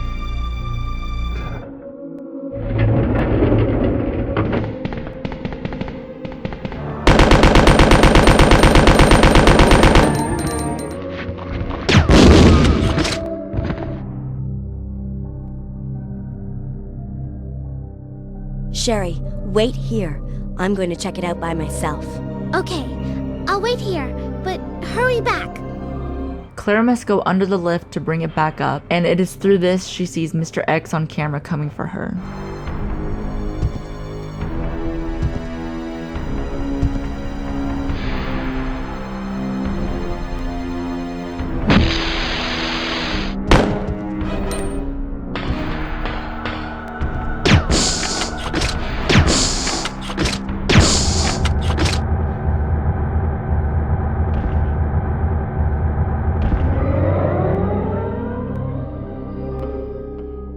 Okay, Sherry, let's go. She is able to bring the lift back up, and together with Sherry, they too descend into the labs. Claire? What was that?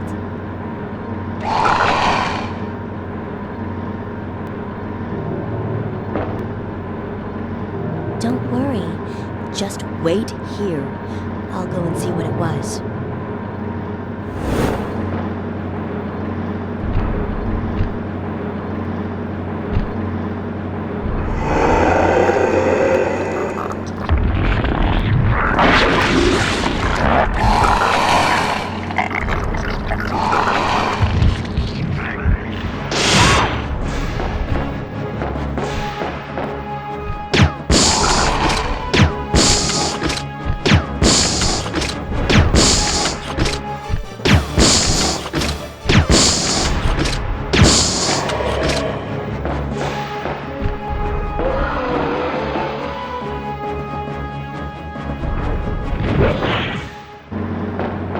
Halfway down, the lift stops, and Claire gives Sherry her jacket. She tells Sherry to wait for her, who then reveals how she's used to being alone. That's okay. You keep it. I'm sure it'll keep you safe. Wait here for me, okay? I'm going back to look for your mom. Thanks, Claire. Even though I'm an only child, neither of my parents ever spent much time with me because of their work. But now that you're with me, I finally have someone to rely upon. Sherry. Claire climbs into a vent, practically breaking into the lab, and hears the lift completely descend to the bottom.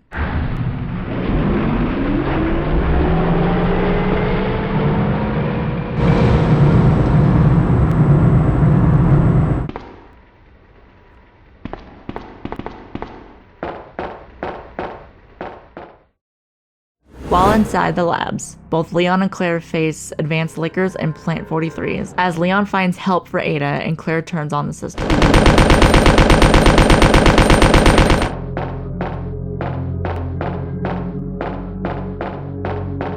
Sherry? Where is she?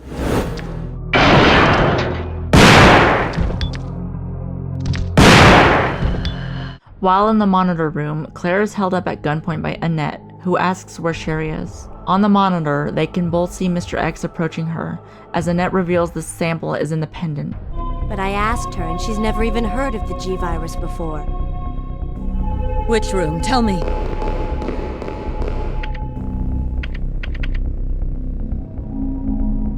Sherry!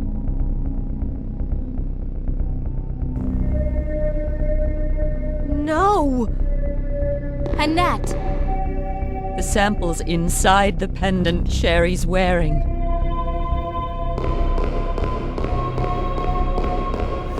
Not too long after, Leon is approached by Annette, who accuses him of killing her husband and wanting the sample. She reveals Ada is actually a spy, here to attain the G-Virus, but Leon is in denial. However, as Annette is about to shoot him, the ceiling collapses, injuring her. What happened?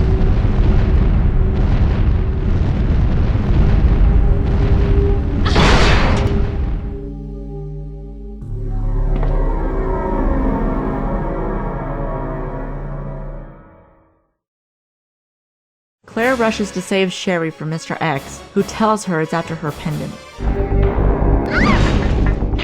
The monster's after your pendant! Throw it to me! Sherry throws it to Claire, causing Mr. X to turn on her instead. She lures it far enough to throw it over the edge, and Mr. X follows it all the way into the vat of lava.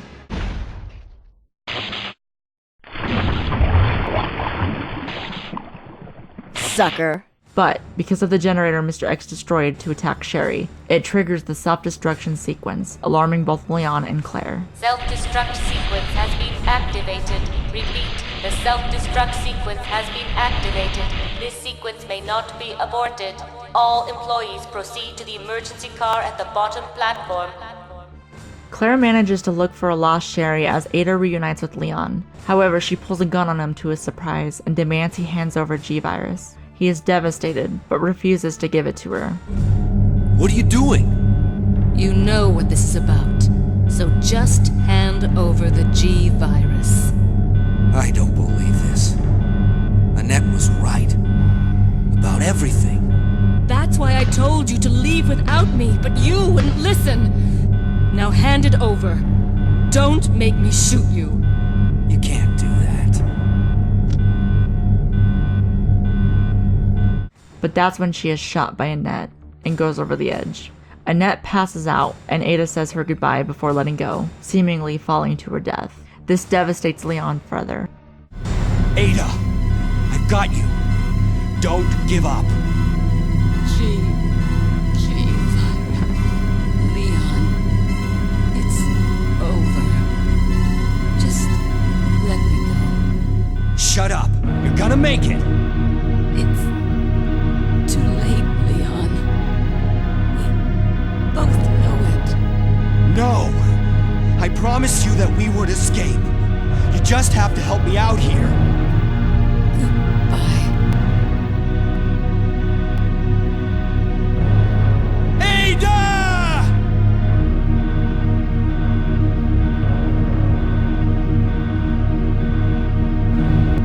No.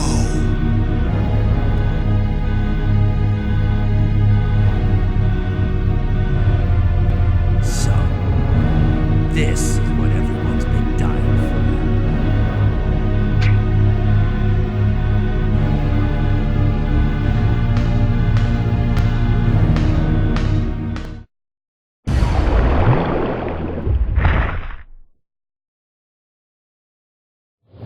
Where are you? Sherry!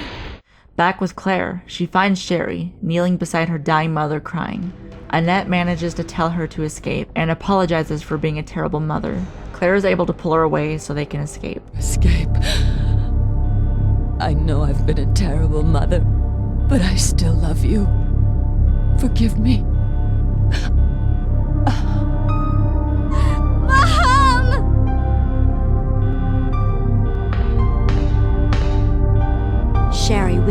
go now.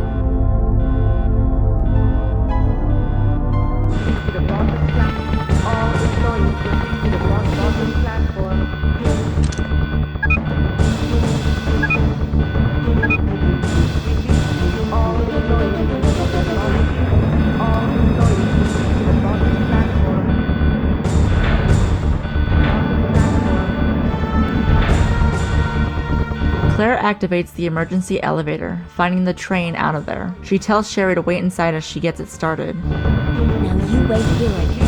I'll go and get this thing moving. Meanwhile, Leon's epic final boss fight with Birkin is underway. They only have 5 minutes to escape all the while. 5 minutes until detonation.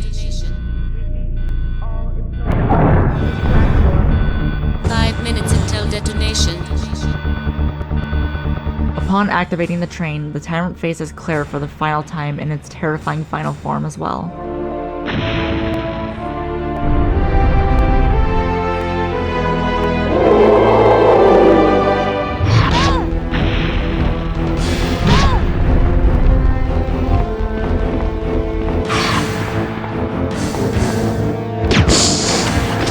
She battles it before a mysterious figure drops a rocket launcher, who coincidentally sounds like Ada. Use this! Who are you? With her final words, she pulls the trigger and blows up the tyrant in Resident Evil 1 style. You lose, big guy.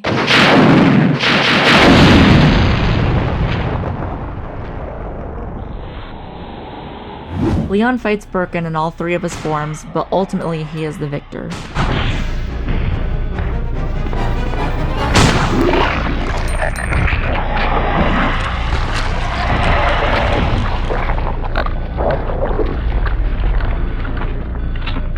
He descends the elevator, catching the train just as it leaves the station.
Protected you.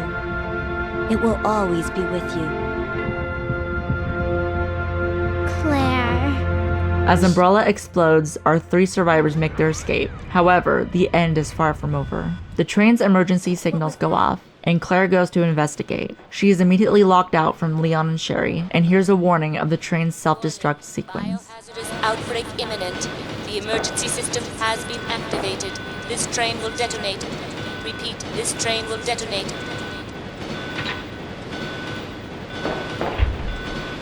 No! What's wrong with this thing? I don't know. The door won't open. Shortly after, she is attacked by Birkin in his final form.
self-destruct system has been activated. Each train compartment will detonate sequentially. Repeat, each train compartment will detonate sequentially. Leon, stop the train! I can't. The door to the control room is locked. What is it? Sherry, get back!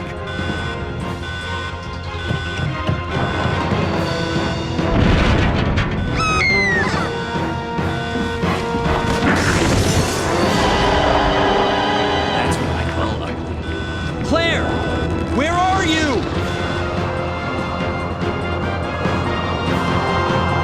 You don't give up, do you? Sherry! What are you doing? We have to stop the train, right? I can do it. Sherry! Persistent, aren't you? Well, come and get it!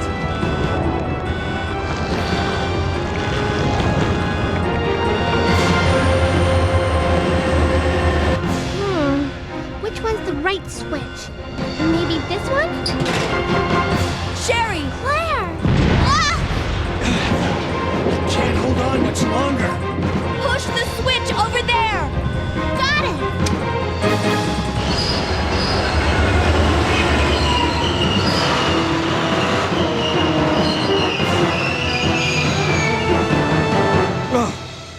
Finally. Are you okay, Sherry? I'm okay. Where's Leon? Leon? Leon! Right here. Leon! You're both safe.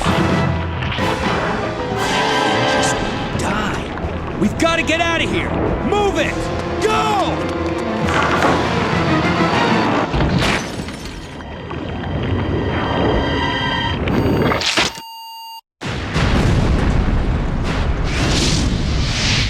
An impatient Claire informs them they still have a job to do.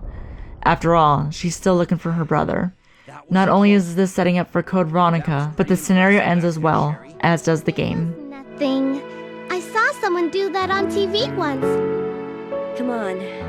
We've got to move out. Now what's the problem? Is something following us? Hey, we still have a job to do. Let's go. Go? Oh, you can't mean. Chris, I have to find you. Resident Evil 2.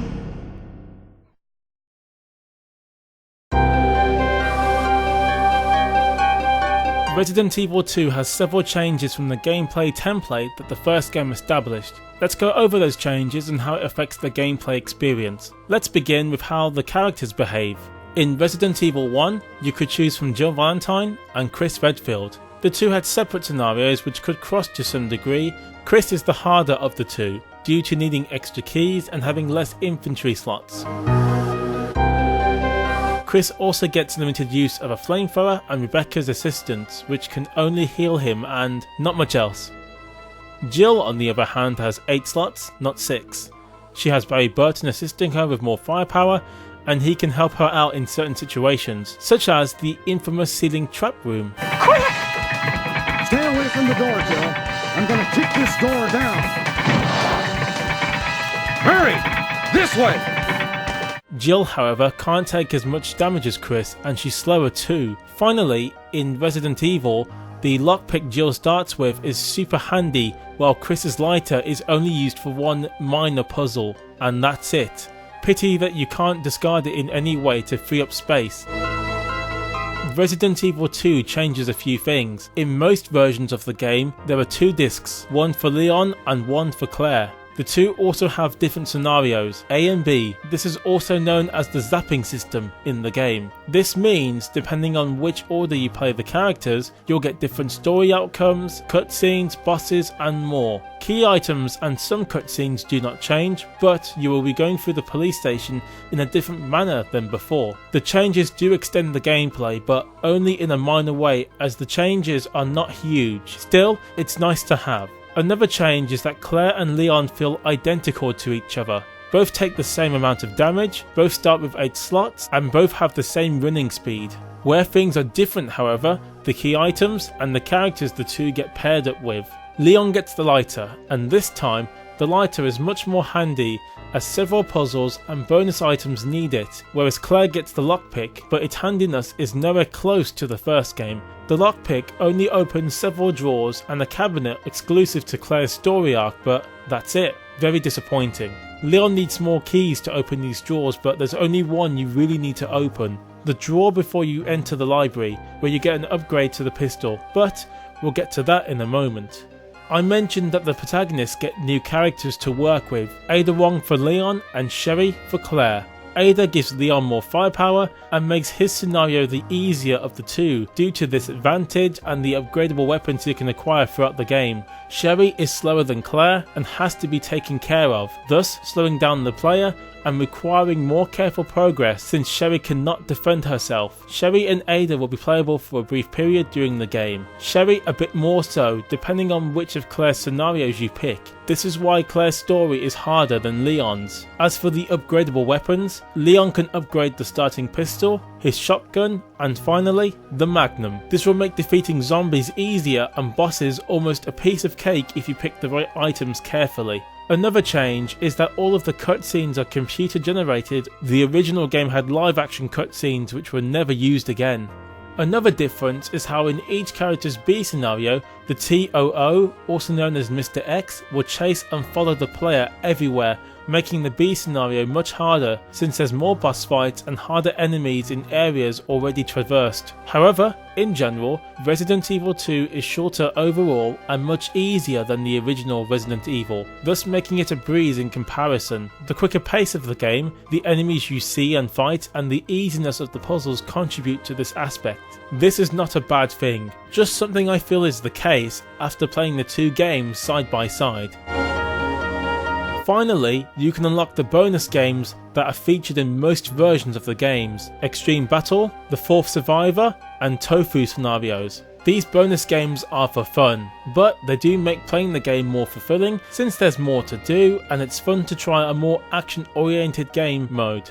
The final changes to really discuss are the new mechanics. If you're grabbed by a zombie, instead of just taking it and hoping for the best, you can rapidly press buttons to push zombies off you, taking less damage and knocking over nearby zombies too. Another welcome change is the ability to shoot down zombies even when they are getting up, making it easier to kill them. This was impossible in the first game.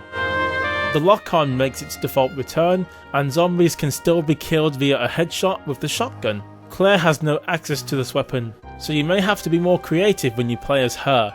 Finally, you can unlock alternative costumes by killing Brad Vickers, who will be a zombie. To get him to show up, you must not pick up anything on the way to the police station.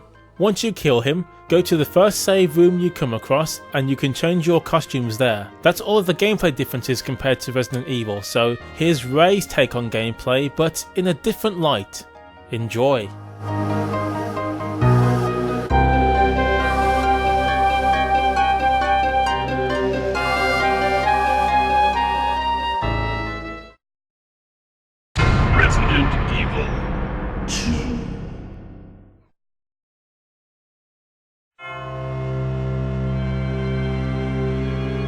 Like with any major series, graphics and art styles are usually improved upon, making it sleeker and smoother than its predecessor. For this title, the art style was shifted to a more manga style, which is evident in Leon and Claire's inventory screens. The items and weapons are drawn artwork rather than designed within the game, as well as the character's avatar. Overall, Resident Evil 2 is a bit darker than its predecessor, having smoother shadow textures making the environment darker and creepier. Not to mention, the pre-rendered backgrounds are smoother than before, making Resident Evil 2 look more realistic and seamless. Enemy AIs are also better than before. Zombies walk faster with more animations, being attacked looks more realistic, and Tyrant is able to make numerous appearances to scare the player to death. The biggest improvement is character damage.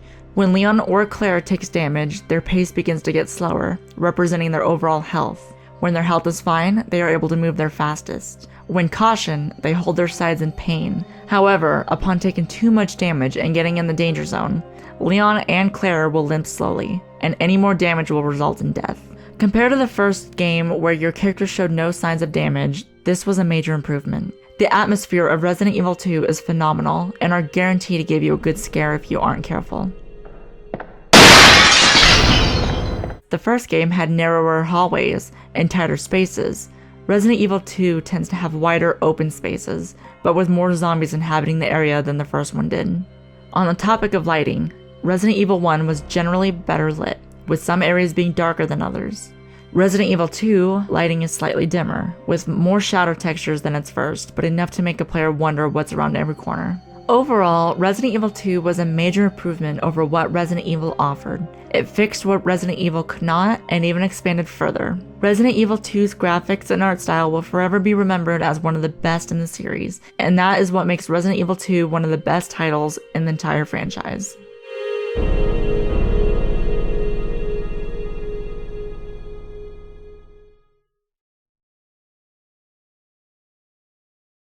Resident Evil 2.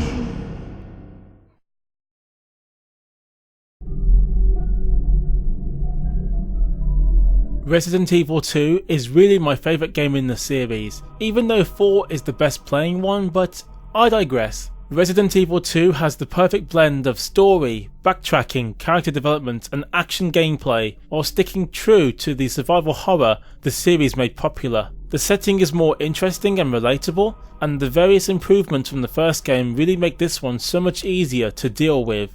While the scenarios aren't too different from each other, there's enough to keep you going as it's quick to complete, and the wealth of extras make up for this flaw. The only real issue I have is that the game is too easy, making it a breeze once you learn everything that there is to know. I'm aware that other versions of the games have more difficulty modes, such as the Dreamcast version, but the PlayStation 1 version here is not one of them. I also feel some of the story isn't well explained enough in the game, thus requiring other sources. Oh, and there's no branching paths or alternative cutscenes outside of these scenarios, which is a shame. Otherwise, Resident Evil 2 is a game I could play multiple times and enjoy its atmosphere, gameplay, story, soundtrack, and so on. If this, combined with what I've just said about Resident Evil 2, doesn't explain my love and personal affection for the game, then I don't know what will.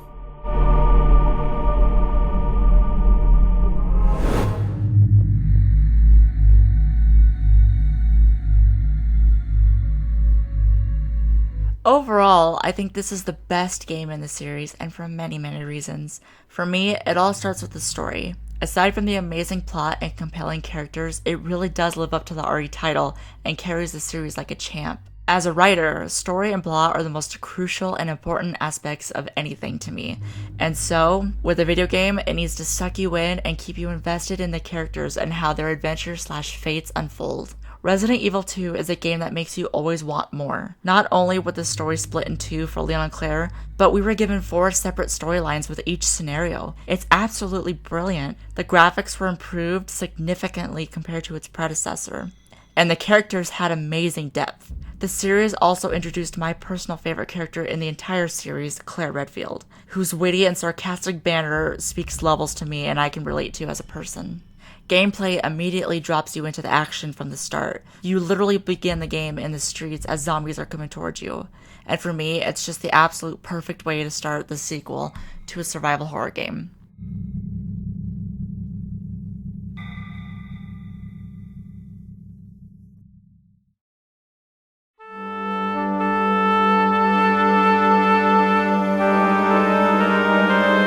So, there you have it. Resident Evil 2 explained in massive detail, and I hope it was enjoyable to watch. We know the game would end up as a bestseller in North America and various parts of the world, and the franchise would continue going from strength to strength. The remake is out now, and hopefully it's making an impact just like this game did 21 years ago. I want to give a huge thank you to Rae for being my guest in this episode and her contributions to this collaboration. Well guys, let us know your thoughts on Resident Evil 2, its remake, and thank you once more for watching this video all the way to the end. Please check out Rae's channel, you will enjoy her gaming videos, and until next time, I will see you on my next video.